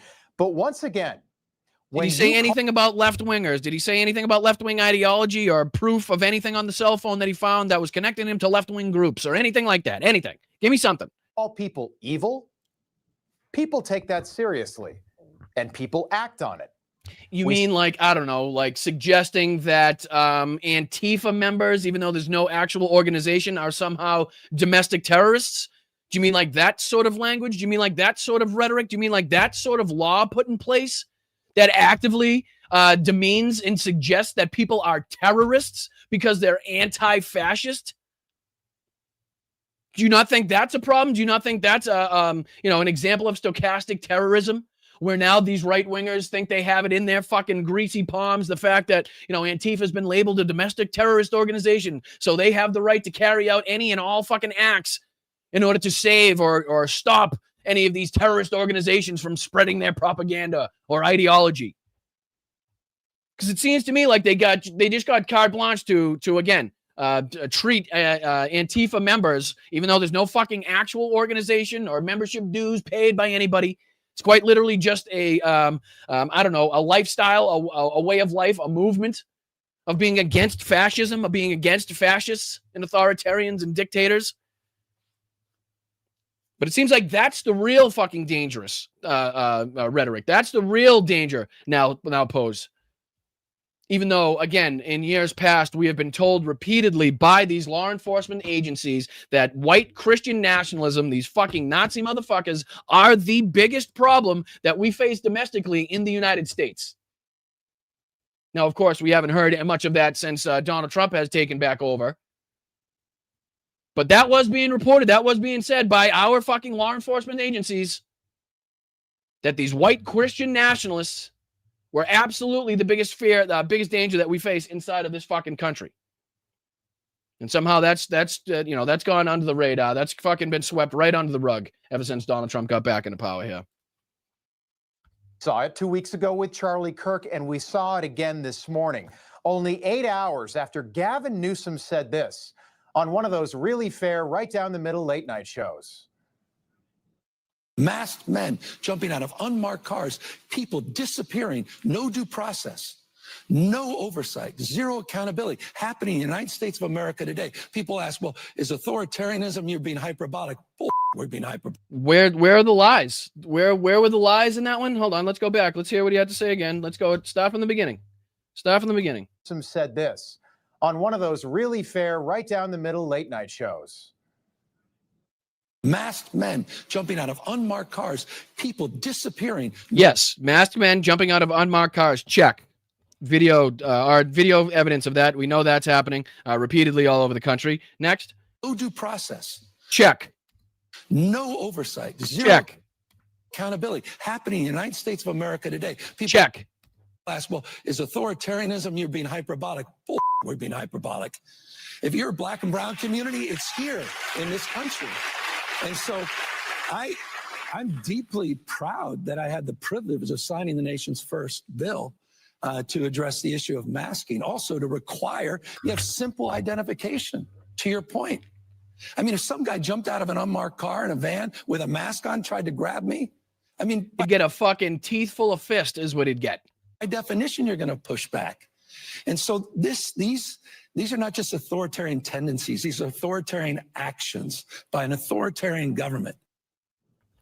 Okay, can anybody tell me where the lies were in that? Where did you detect any single fucking lie? Anything that was, again, hyperbolic, not true, inciting violence? Anything in there, please? Because we're about to hear Rob Finnerty apparently tell us everything that was incorrect and wrong and dangerous about what he just said. So I'm really dying to hear this one. Authoritarian actions. If that was the worst thing the left ever called an ICE agent, maybe this doesn't happen today. But authoritarian actions don't even begin to describe what the left has called ICE agents over the past several months. And once again, we hope sincerely that Jimmy Kimmel... Well, that doesn't even make any sense because authoritarian actions isn't a name being called to ICE agents. That's literally just the actions that they're taking are blatantly and by definition, authoritarian actions. You know what I mean? We're calling them authoritarians. We're calling them, political pawns. We're calling them Nazis because that's exactly how they're acting. Those are the policies in the fucking, the playbook that they're using right now. So if you can give me anything else, if you can give me something else to call them, brown shirts, would you rather? I don't know. Black shirt. What do you want? Give me something because I'll go with it. If that was the worst thing the left ever called an ICE agent, maybe this doesn't happen today, but authoritarian actions don't even begin to describe what the left has called ICE agents over the past several months. Authoritarian actions doesn't even begin to explain what the left has called ICE agents. That fucking sentence makes no sense, Rob. I'm going to go ahead and say whoever wrote that for you should go ahead and fix that teleprompter there, kid. Because that is just, I don't know what you're talking about. Authoritarian actions are just that, authoritarian actions. I mean, if you want to say that we're calling them authoritarians, then we can get somewhere in that conversation. But we're not calling them authoritarian action like it's fucking. And once again, we hope sincerely that Jimmy Kimmel is watching this in California right now. Because... I'm sure. You know what? I'm sure Jimmy Kimmel is glued to his fucking screen right now, listening to Newsmax. Rob, you got him. I'm sure you caught him red-handed. He is just glued. He's probably even got his sidekick there. He's probably got Guillermo there watching it as well. I'm sure they're fucking hunkered down somewhere in a bunker listening to Rob Finnerty. Language from people on TV and people in Washington on the left just caused another death in this country. Bull fucking shit. Bullshit. Let's see. I calls.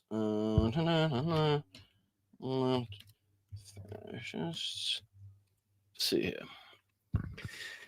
All right. 21 hours ago, 2 days ago.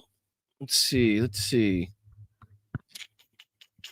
going to try to find one from compilation. Because, I mean, how many times have we heard Donald Trump go on TV and call the left fascist, Marxist, communist, authoritarians?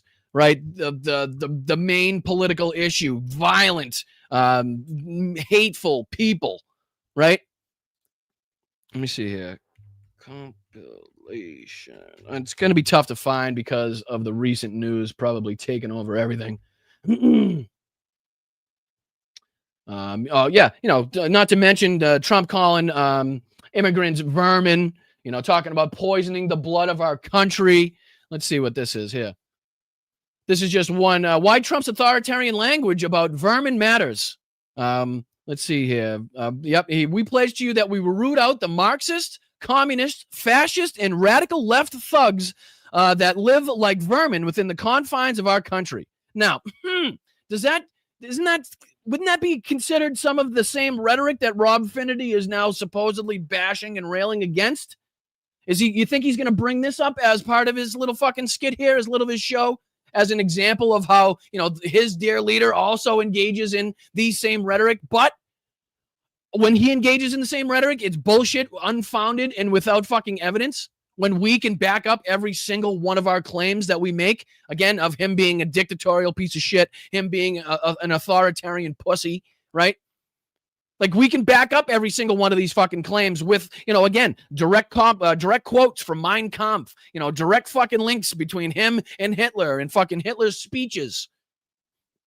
That we can do. But when he says, we pledged you that we will root out the communist, Marxist, fascists, and the radical left thugs that live like vermin within the confines of our country, I don't know. I think that's kind of the definitional use of what you're actually trying to get across right now there, Rob. Which is when you actually say shit like that, when it's unfounded, it becomes extremely dangerous, right? There were nods to authoritarianism in the speech. Trump praised Hungary's strongman, the head of Hungary, very tough, strong guy, Viktor Orban, told the audience, adding approvingly, he didn't allow millions of people to invade his country. Oh, yeah, without a doubt, I would say, Veronica. But again, let's not forget, we've heard reports from Trump's ex-wife there that he had the bedside table, the bedside book with Hitler's speeches in it. So it's not like Trump is wholly unfamiliar with this type of rhetoric, with the type of rhetoric used by fucking Nazis and Hitler himself. So he was very happy to be used to use this language, as we've shown, right?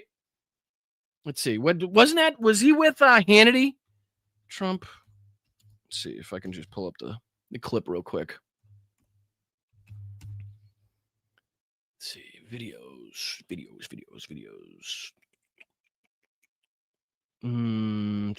Yeah, let's see if this does it. Americans how they might respond to something Donald Trump has said, to ask if such a thing were taking place in another country, what they might think. It's so cliche, in fact, that I've never asked you to engage in this exercise, but his comments as of late have been so stark and so shocking that I am now going to ask you to remove yourself from what you may now have all become numb to in terms of American politics, and try to look at what we are all being subjected to from a different perspective. Say a top politician in, I don't know, Canada, and ask yourself, what would be your response? What would be your response if a candidate for Canadian Prime Minister started calling anyone in Canada who opposes him, who criticizes him, calling them vermin? Vermin that he would root out and expunge from the fine nation of Canada. What would you say? No doubt you would be shocked. No doubt you would be disgusted. No doubt any major political candidate in Canada using language like that, language that recalls Mussolini and Hitler, you would be disgusted by. We pledge to you that we will root out the communists, Marxists, fascists, and the radical left thugs that live like vermin within the confines of our country. What would you say if a potential prime minister in Canada, a leading candidate to run that great country, said that he or she, after being elected, was going to use the government to exact revenge on anyone who had criticized him? If I happen to be president and I see somebody who's doing well and beating me very badly, I say, go down and indict them.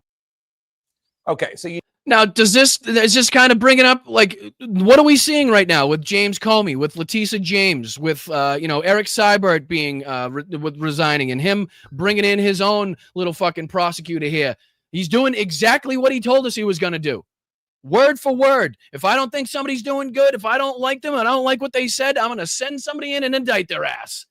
Literally said it on camera in an interview, and nobody took it seriously. Nobody believed him, and he's doing that exact fucking thing right now as we speak. So you know this is not a theoretical exercise. The Washington Post has reported that Donald Trump has been mapping out specific plans to use specific parts of the federal government to punish his critics, to go after This is 2024. His opponents. And that according to people who have talked to Trump, Trump has said in private that he wants the Justice Department to investigate and possibly prosecute, among others, his former chief of staff, Marine General John Kelly, his former Attorney General Bill Barr, his former attorney Ty Cobb, and former Joint Chiefs of Staff General Mark Milley. Another plan that Donald Trump is being open about, rounding up the millions of undocumented immigrants in the United States and putting them in camps. Again, something that he said outright in an interview to the fucking public out of his own mouth, and is exactly what the fuck's going on right now. Exactly what the hell's going on. He told you what he was going to do. We tried reporting it to everybody, tried letting you know what this sick madman was going to do, but somehow we still let it fucking slip through the cracks. As the dehumanizing of ICE agents goes on unchecked, on September 25th, Jasmine Crockett, Democratic Congresswoman from Texas, referred to ICE agents as slave patrols. Governor Tim Walz called ICE agents the modern-day Gestapo. Okay, no lies detected. Governor J.B. Pritzker compared ICE agents to Nazi Germany. No lies detected. Congressman Dan Goldman compared them to Nazi secret police. No lies detected. But again, do not take our word for it. Listen for yourself. We're seeing aggressive Gestapo-type tactics in people being approached on the street, in their home. Donald Trump. Okay, so again, we'll take it line by line, step by step, ladies and gentlemen. Let's call it out. If we're wrong, let's call it out. All right. We have no problem admitting here on the left when we're wrong. If we're wrong, we fucking put our hands up when we say, hey, I was wrong. We'll correct the record and figure it out. So we'll go back and we'll go line by line here. Line by line. Let's go. Secret police. But again, do not take our word for it. Listen for yourself. Listen, let's go. We're seeing aggressive Gestapo-type tactics. Okay, are we seeing aggressive Gestapo-like tactics? Yes or no? Yes or no in the chat. Are we seeing aggressive Gestapo-like tactics? Tracking people down, hopping out of fucking cars, rounding people up on the sides of the street, going into Home Depot and Lowe's parking lots, taking people from the stands, the food stands that they're selling on the side of the road, people being disappeared, sent to different countries. No lies detected? Okay. Seems like the chat is all in agreement there. I don't think there's any dispute to that one. All right, next. In people being approached on the street, in their home. People being approached on the street, in their home, in court, in hospitals, at work, at the park, with your kids. Doesn't fucking matter where you are. No lies detected so far, and we continue. Trump's modern-day Gestapo is scooping folks up off the streets.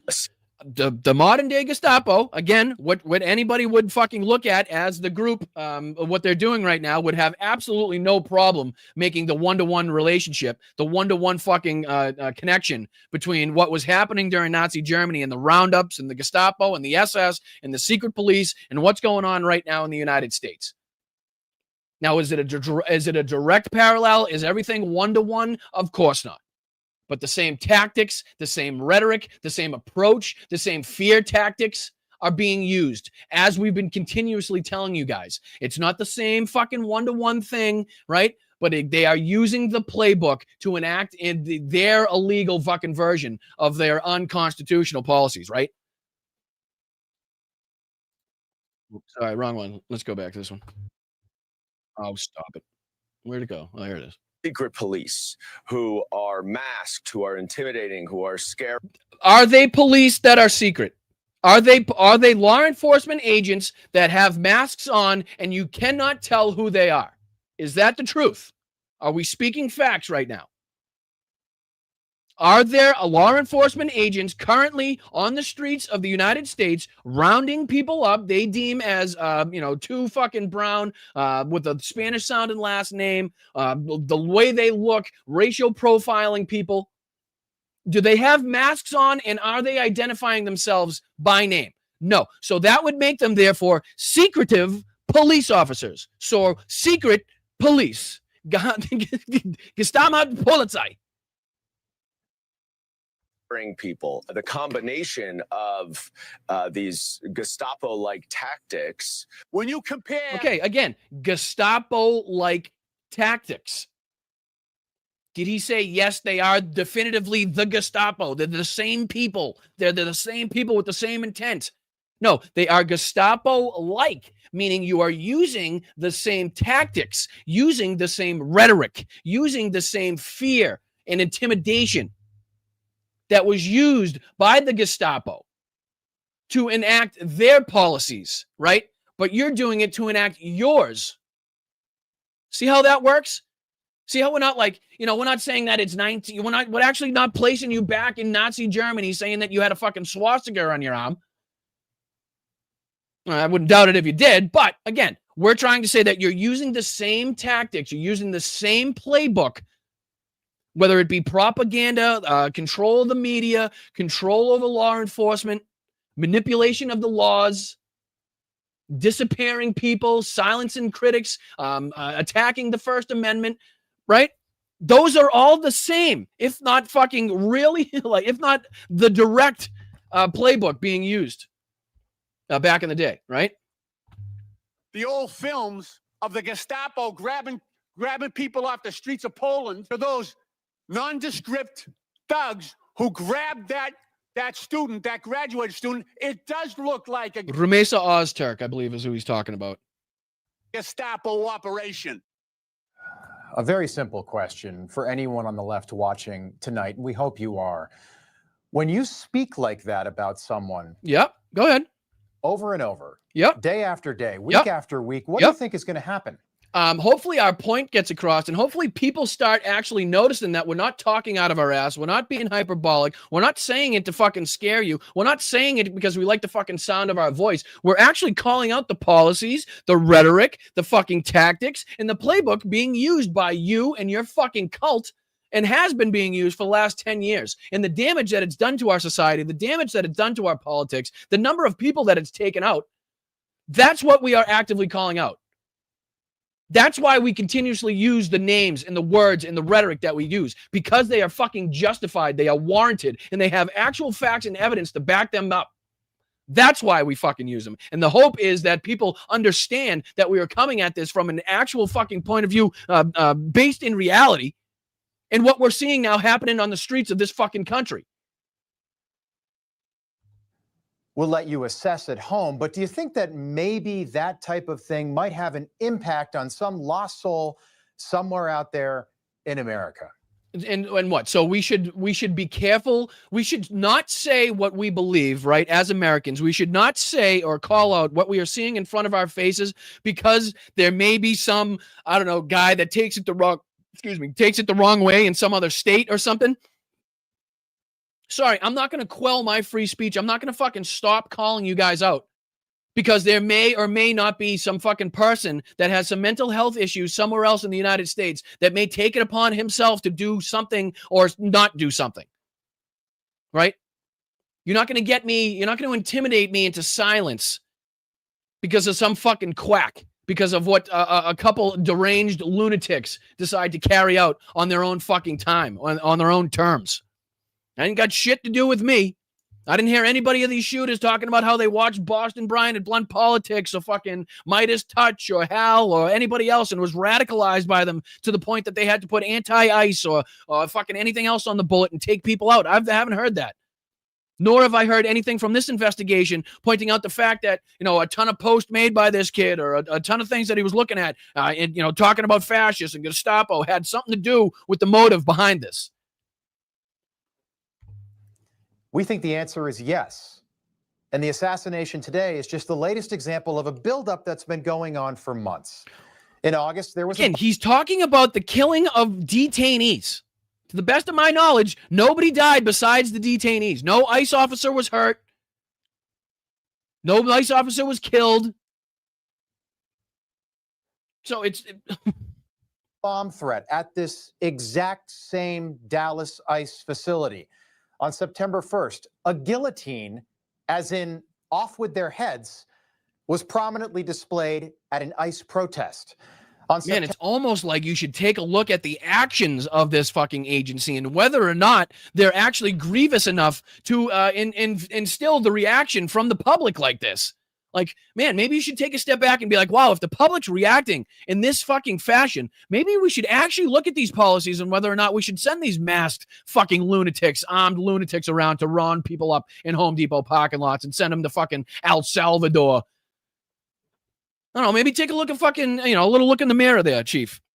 September 12th, an ICE officer was dragged from a car, and 2 days later, an ICE officer was run over. Okay, should we list the pregnant women that have been arrested and assaulted by ICE? Should we list any number of parents of veterans or fucking elderly people that have been abused and beaten by ICE? Are you gonna list those off as well, or are you just gonna continue making it seem like it's a one-sided event in this whole thing and that ICE is fucking completely and wholly innocent? Car. All of this because ICE agents are arresting and deporting criminal illegal aliens. No. You don't get to rewrite the shit like that. You don't get to rewrite your incompetence and the lack of fucking progress being made by Tom Homan and others like him. When again, the vast fucking majority, the overwhelming percentage of people that have been rounded up, to the best of my knowledge, again, have either minimal or no criminal history, right? Like the 75 to 80% of the people sent to CCOT that didn't, right? Like the fucking 75% of the people that 60 Minutes did their investigation into that had been rounded up. Like, you're not getting the worst of the worst. You're going to everywhere and anywhere but the fucking lion's den and the fucking, whatever you want to call it, where you claim that these ICE agents love to go into and round up the worst of the worst. Well, that's funny because all of the fucking footage that we've seen is like harmless old ladies, fucking pregnant women being rounded up again, old men being punched in the face in the middle of the street, fucking vendors selling bananas and fruits. So far, I haven't seen this huge roundup of fucking MS-13 gang members. I haven't seen you guys go into the ghettos and decide to round up the fucking criminal organizations that are based in those places. Haven't seen it yet. All of this because ICE agents are doing their job. All of this because ICE agents are carrying out the wishes of a president who campaigned for more than 2 years on deporting Joe Biden illegal aliens. Right. That sentence right there is the fucking definitive statement, right? Listen to this. Aliens. All of this because ICE agents are doing their job. Listen. All of this because ICE agents are carrying out the wishes of a president. Because the ICE agents are carrying out the wishes of a president who campaigned on this illegal bullshit. So they should be well aware, the ICE agents should be well aware of how they're being used and manipulated as political pawns, as fucking the strong arm of the U.S. government right now to, again, round up and deport people of color, people that have been here for fucking generations, people selling stuff on the side of the road to make a buck, people waiting in Home Depot parking lots to get a fucking day's work. Fucking hey. President who campaigned for more than 2 years on deporting Joe Biden illegal aliens. None of this should be a surprise. It's not a surprise. It's not a surprise. That's why fucking we're calling it out. We knew it was coming. We knew it was going to happen. And that's why when it started to happen, we have been on the fucking case. Again, continuously calling out and berating these officers for letting themselves be used as political pawns. Oh, shit, we only got a couple more minutes here. Was there anything else that I wanted to get to? Let's see here. Make sure I didn't forget anything. Nope, we got that. We got onto that one. Did I do? Oh, I didn't even show this one either. Let's see if I can get into this for just a couple seconds. Remember how we were talking about the double tap in Gaza by the Israeli military? Here's, before we get into, hold on. Before we get into seeing, what they were talking about with the double tap, this is from Moscow here, where a Ukrainian drone blasts Russian air defenses in Moscow, sparking 10 explosions. And this is just a view from one of the parking garages inside Moscow. Let's go.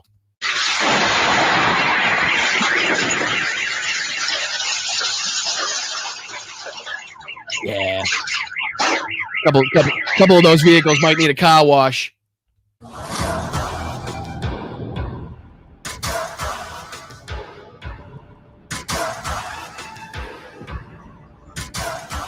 Says overnight strikes on Moscow damaged Russian air defenses and the surrounding region with at least 10 explosions heard.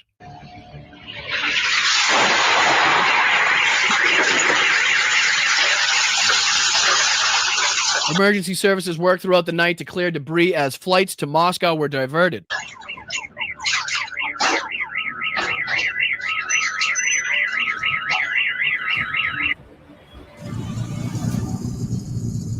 This says elsewhere, a heavy strike in Avdiivka destroyed a Russian military site.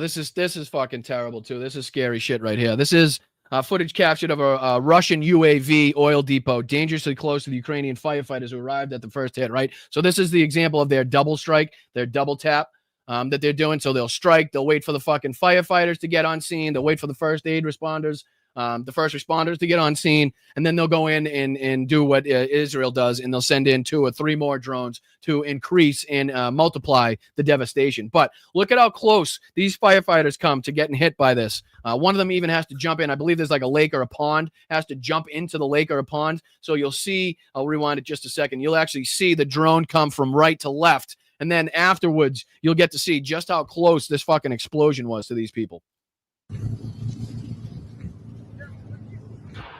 One Shahed drone. You see that Shahed drone go over?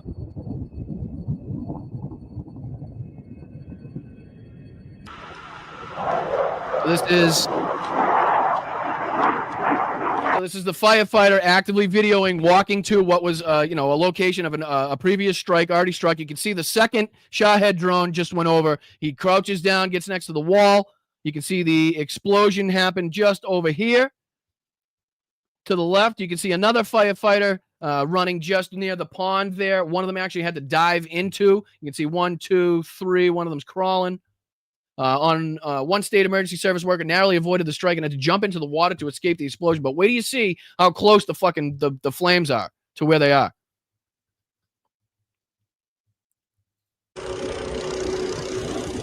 Look at that. Look at how close they are. Like, these are oil, I'm assuming oil tanks or some sort of chemicals being stored here. And they were he was walking right this way, walking right over to that to try to put the fire out, to try to help fight the fire. And more of these Shahed drones came in to strike. You can see the guy in the water here. And again, being dressed in full firefighter gear, not the most advantageous time to be jumping in water.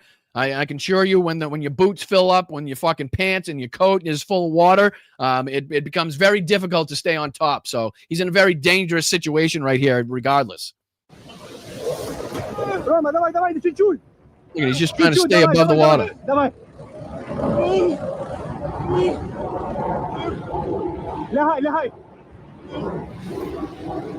on, reach out. Reach out. There's some pretty cool footage as well that we wanted to check out. Supposedly, this is footage of a Ukrainian Air Force F-16 destroying a Russian Shahed drone with an AM-9 Sidewinder. But in this first clip, it sounds to me like a fucking minigun. I don't know if they got A-10s over there or what the hell is going on, but it definitely sounds to me like a blast from a minigun was the first thing to take out this. And then the following clip is the clip of the AIM-9 Sidewinder, which is the missile being shot from the plane. But let me know what you guys think on this one. I'm going to turn this up. If you can recognize the sound of the burst of, say the gun on the A-10 Warthog, the cannon on the Warthog there, then you might recognize this sound. But tell me what you guys think. Did you hear that? Did you hear that?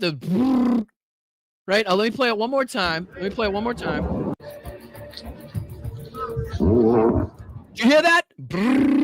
Like, that sounds to me like a minigun or a blast from a cannon, like a rapid cannon, right?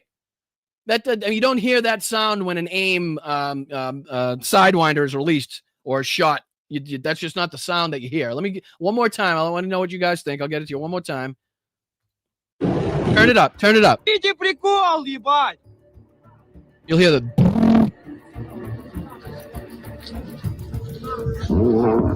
Hear that? So clearly you're hearing it after the fact, but when it takes the time that it takes the noise to travel. But that sounds to me like an automatic, like a cannon, like a minigun type of weapon to me. I don't know. What do you guys? Right. Sounds like a brrr. So, but then it goes on and it does show the actual moment where the Sidewinder takes out one of the drones as well. So check this out.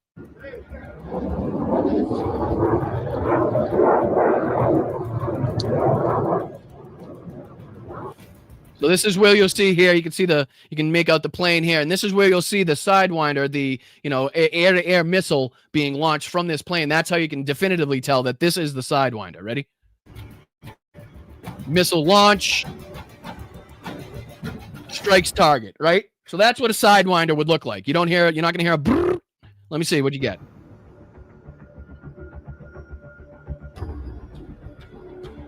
Right, so no noise like there was previously. Let me see. I want to hear the first one again.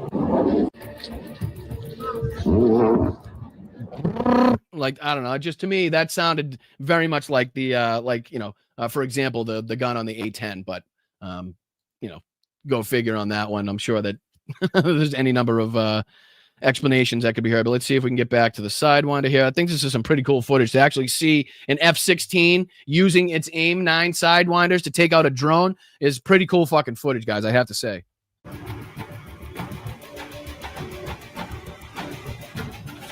Bam.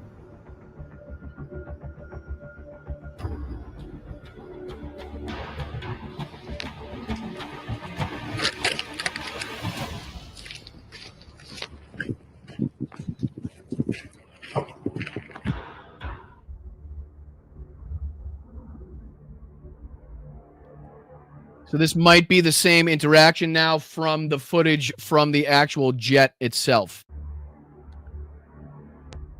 Boom. Sidewinder being launched. Sidewinder being launched.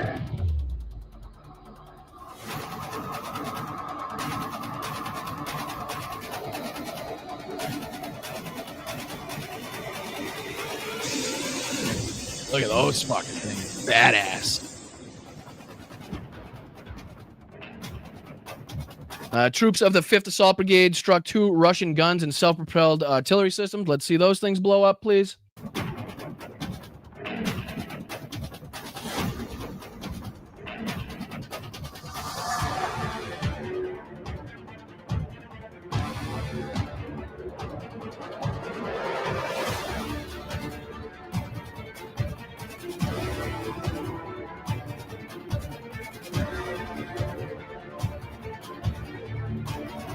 Bye-bye. Bye-bye. Bye-bye. All right, so I'll see if I can start. Oh, there was one more thing that I wanted to show. All right, so let me see. This might have to be the last thing that I say, at least on this aspect of this whole thing, because I'm sure by now you're probably getting sick of my whole fucking conspiracy theories in this whole thing. But again, it's not even that it's trying to do. It's just really trying to find answers to questions that have been, to lies, basically, that we've been told.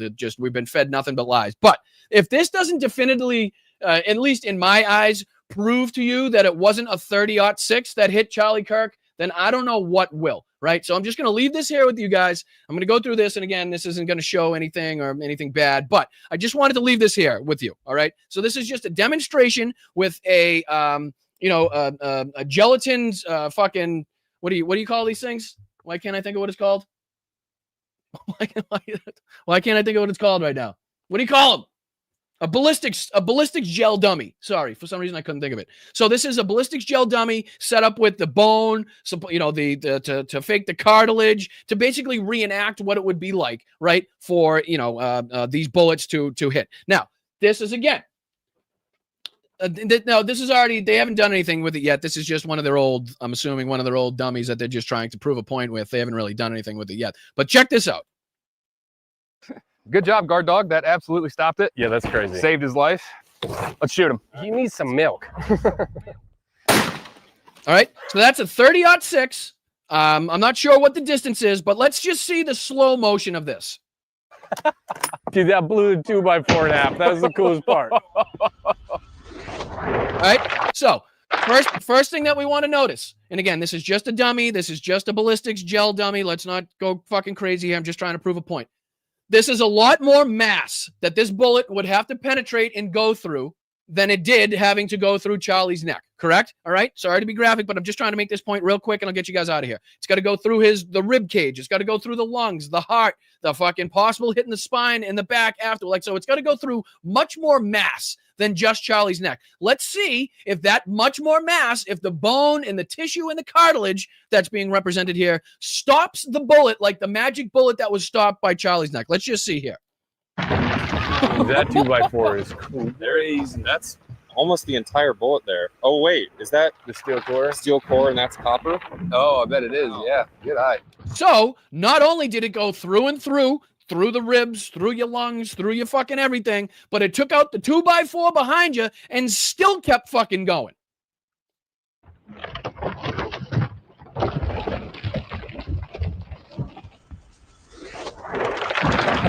That is wild. It's still barely slowed down, I feel like. Yet somehow, Charlie's Kirk, with much less mass, somehow stopped the magic 30-06 round. Now, fucking anybody that can fucking tell me how that happened. When it's blowing, again, we've talked about how it can blow through a couple elks, blow through a couple moose. If they were standing shoulder to shoulder, they'd both be fucked.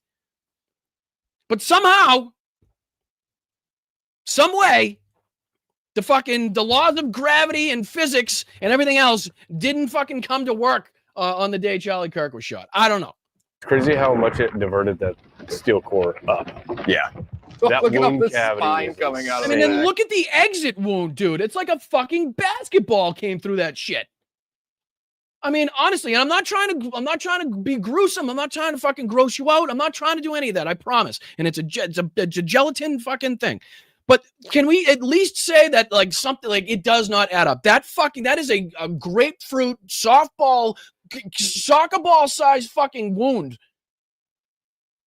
As the fucking like, and the 2 bite gone, the bullet continued to like. It just nothing makes sense, and I apologize, but I figured that was about as definitive as you can get without honestly being overly gruesome and overly graphic with trying to explain this shit, right? So just wanted to fucking put that out there. Let me see if anybody reached out via Venmo, and I'll get you guys out of here. Make sure you're enjoying the rest of your day. Let's see here. Let's see how wonderful people were today.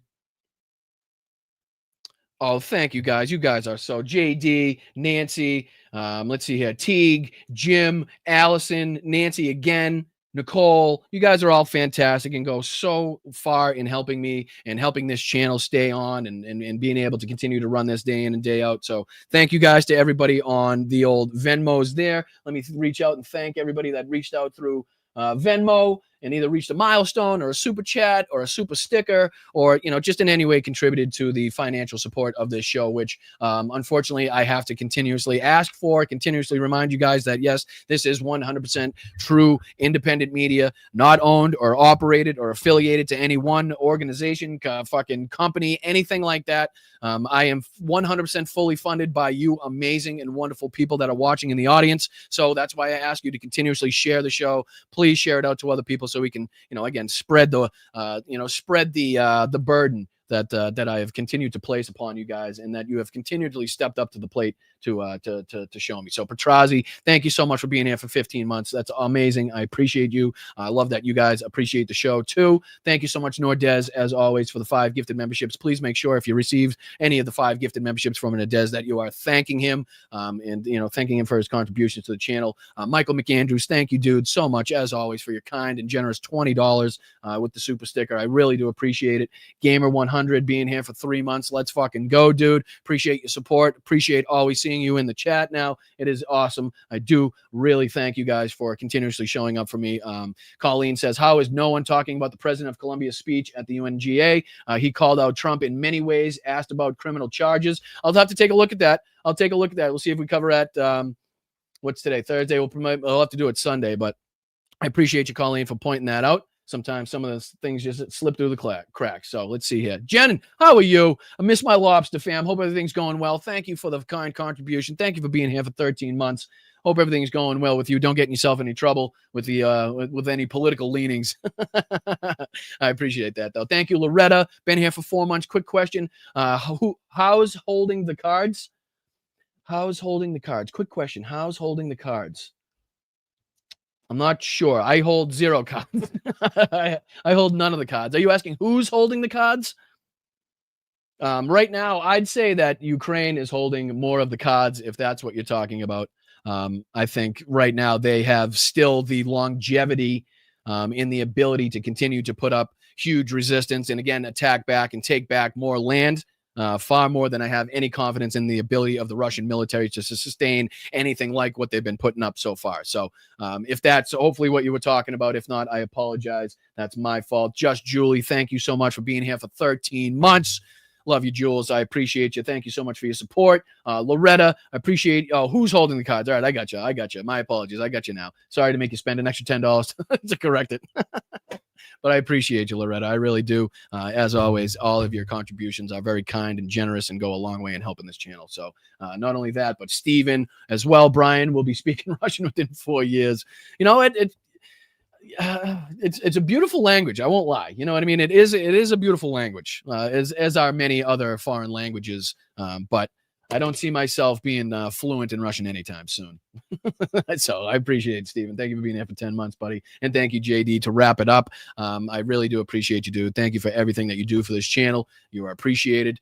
You are recognized, and you're a huge part of this community. So anybody else at any moment in time, even after the video is posted, you can always send a super sticker or a super chat. I think it's called a super thanks or whatever it is after the fact. But I would, implore you, if you are in the financial position to do so, please help the channel. Please contribute to independent media. Please contribute to, again, just blue collar, working, everyday individuals, calling out the bullshit, bringing you the news, bringing you how it is, telling you how it is. And, like we're sitting here with family and friends as opposed to being talked down to by these fucking Ivy League scumbags who think they are better than you in some way, shape, or form. No, I am one of you. I am no better. I am nothing without you guys, so I appreciate it. Thank you so much. Make sure you're checking out other independent creators as well. If I don't give you the most bang for your buck, please support the person that does.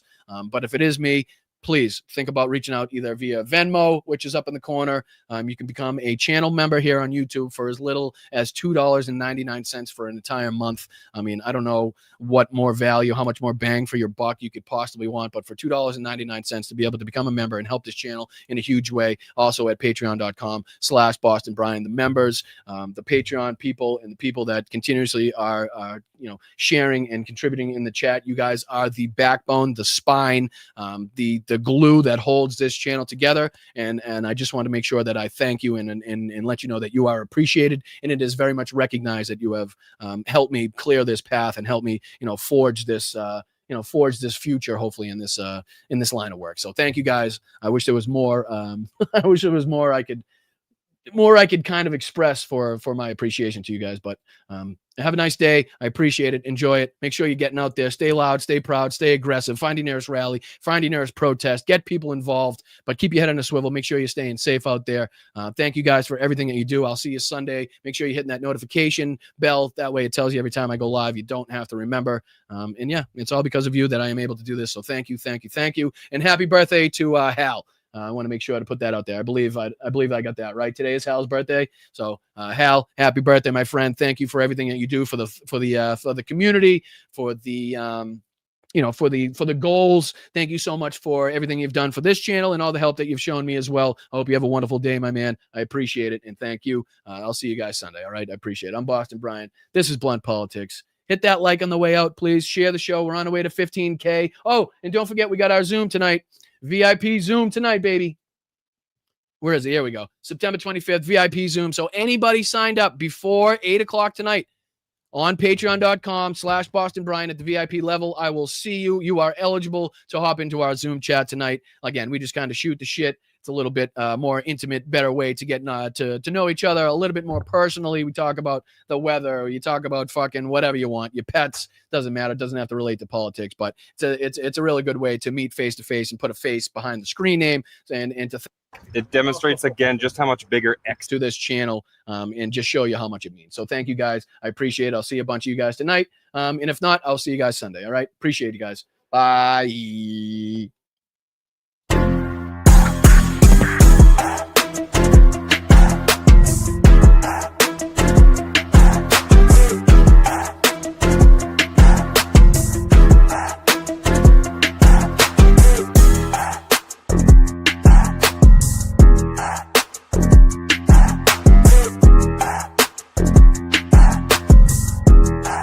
I parked the car in Harvard Yard, and then I went to a bar for a beer.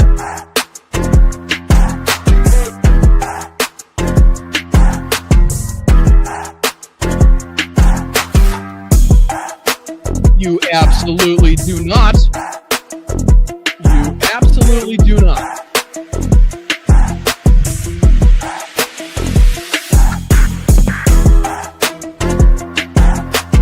Thanks, Pops. Love you, big guy. Appreciate you. Thank you for your support. Love Thursday. Hello. Roast Fox. Let's fucking go.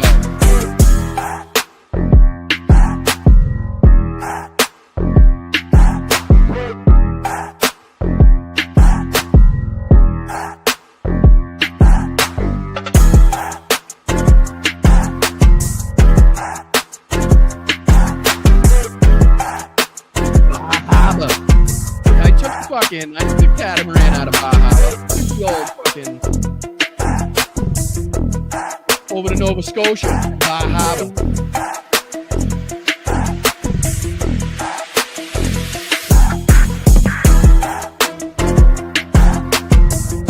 Yeah, do you remember the Bar Harbor? Do you remember the Scotia Prince? What did you forget that trip?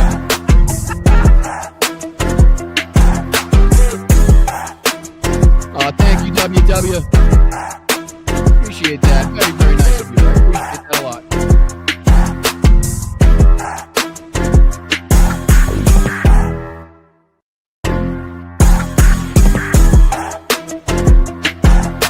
I'm standing up here bashing the living shit out of Nazis.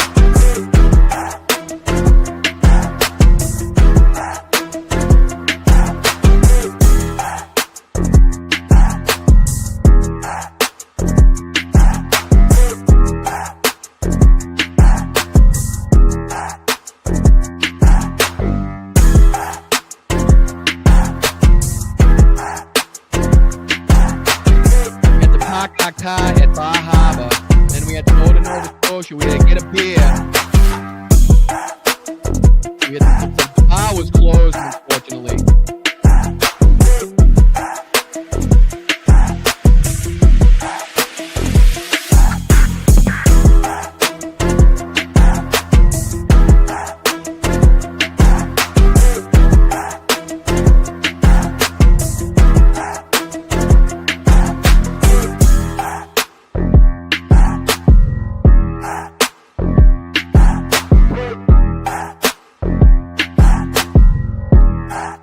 This guy's been drunk all day. Brian, you're drunk. You're drunk. He's the town drunk. It feels so lovely to be here tonight. What a beautiful out. Give yourself a round of applause. You're so lovely. Everyone's so lovely.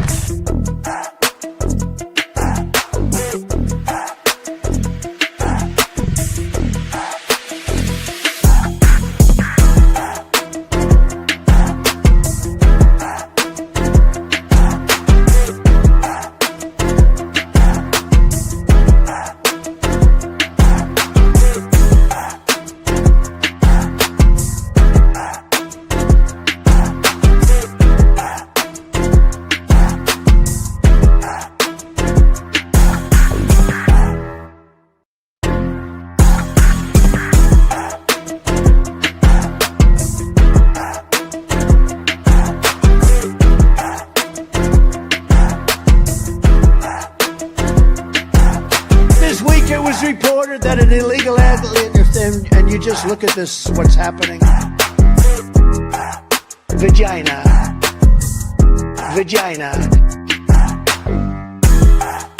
Call them dumps, big massive dumps.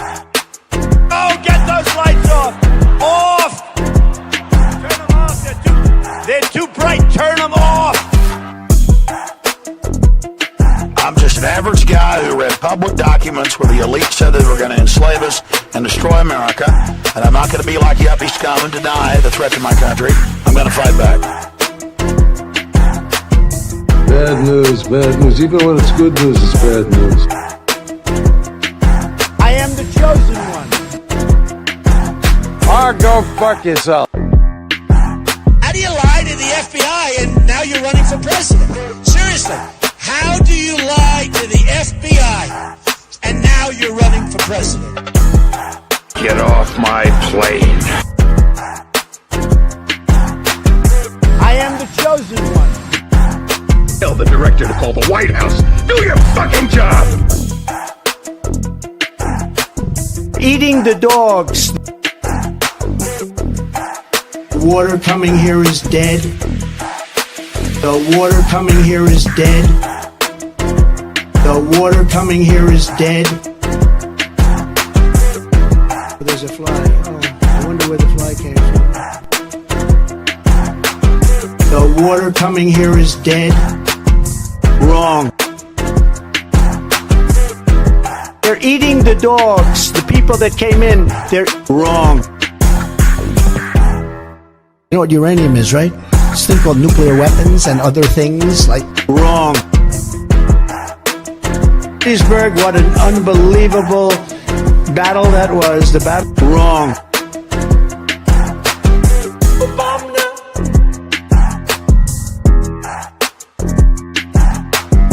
Army manned the air. It ran the ramparts. It took over the airports. It did wrong. Venezuela. Did you just see Maduro? Venezuela. It's unbelievable.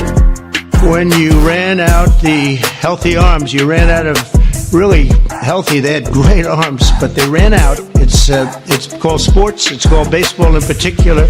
Wrong. We appreciate those camels. I haven't seen camels like that in a long time. I mean, they've been conserved since the time of lobsters, right? There weren't trees around when lobsters first manifested themselves on the planet.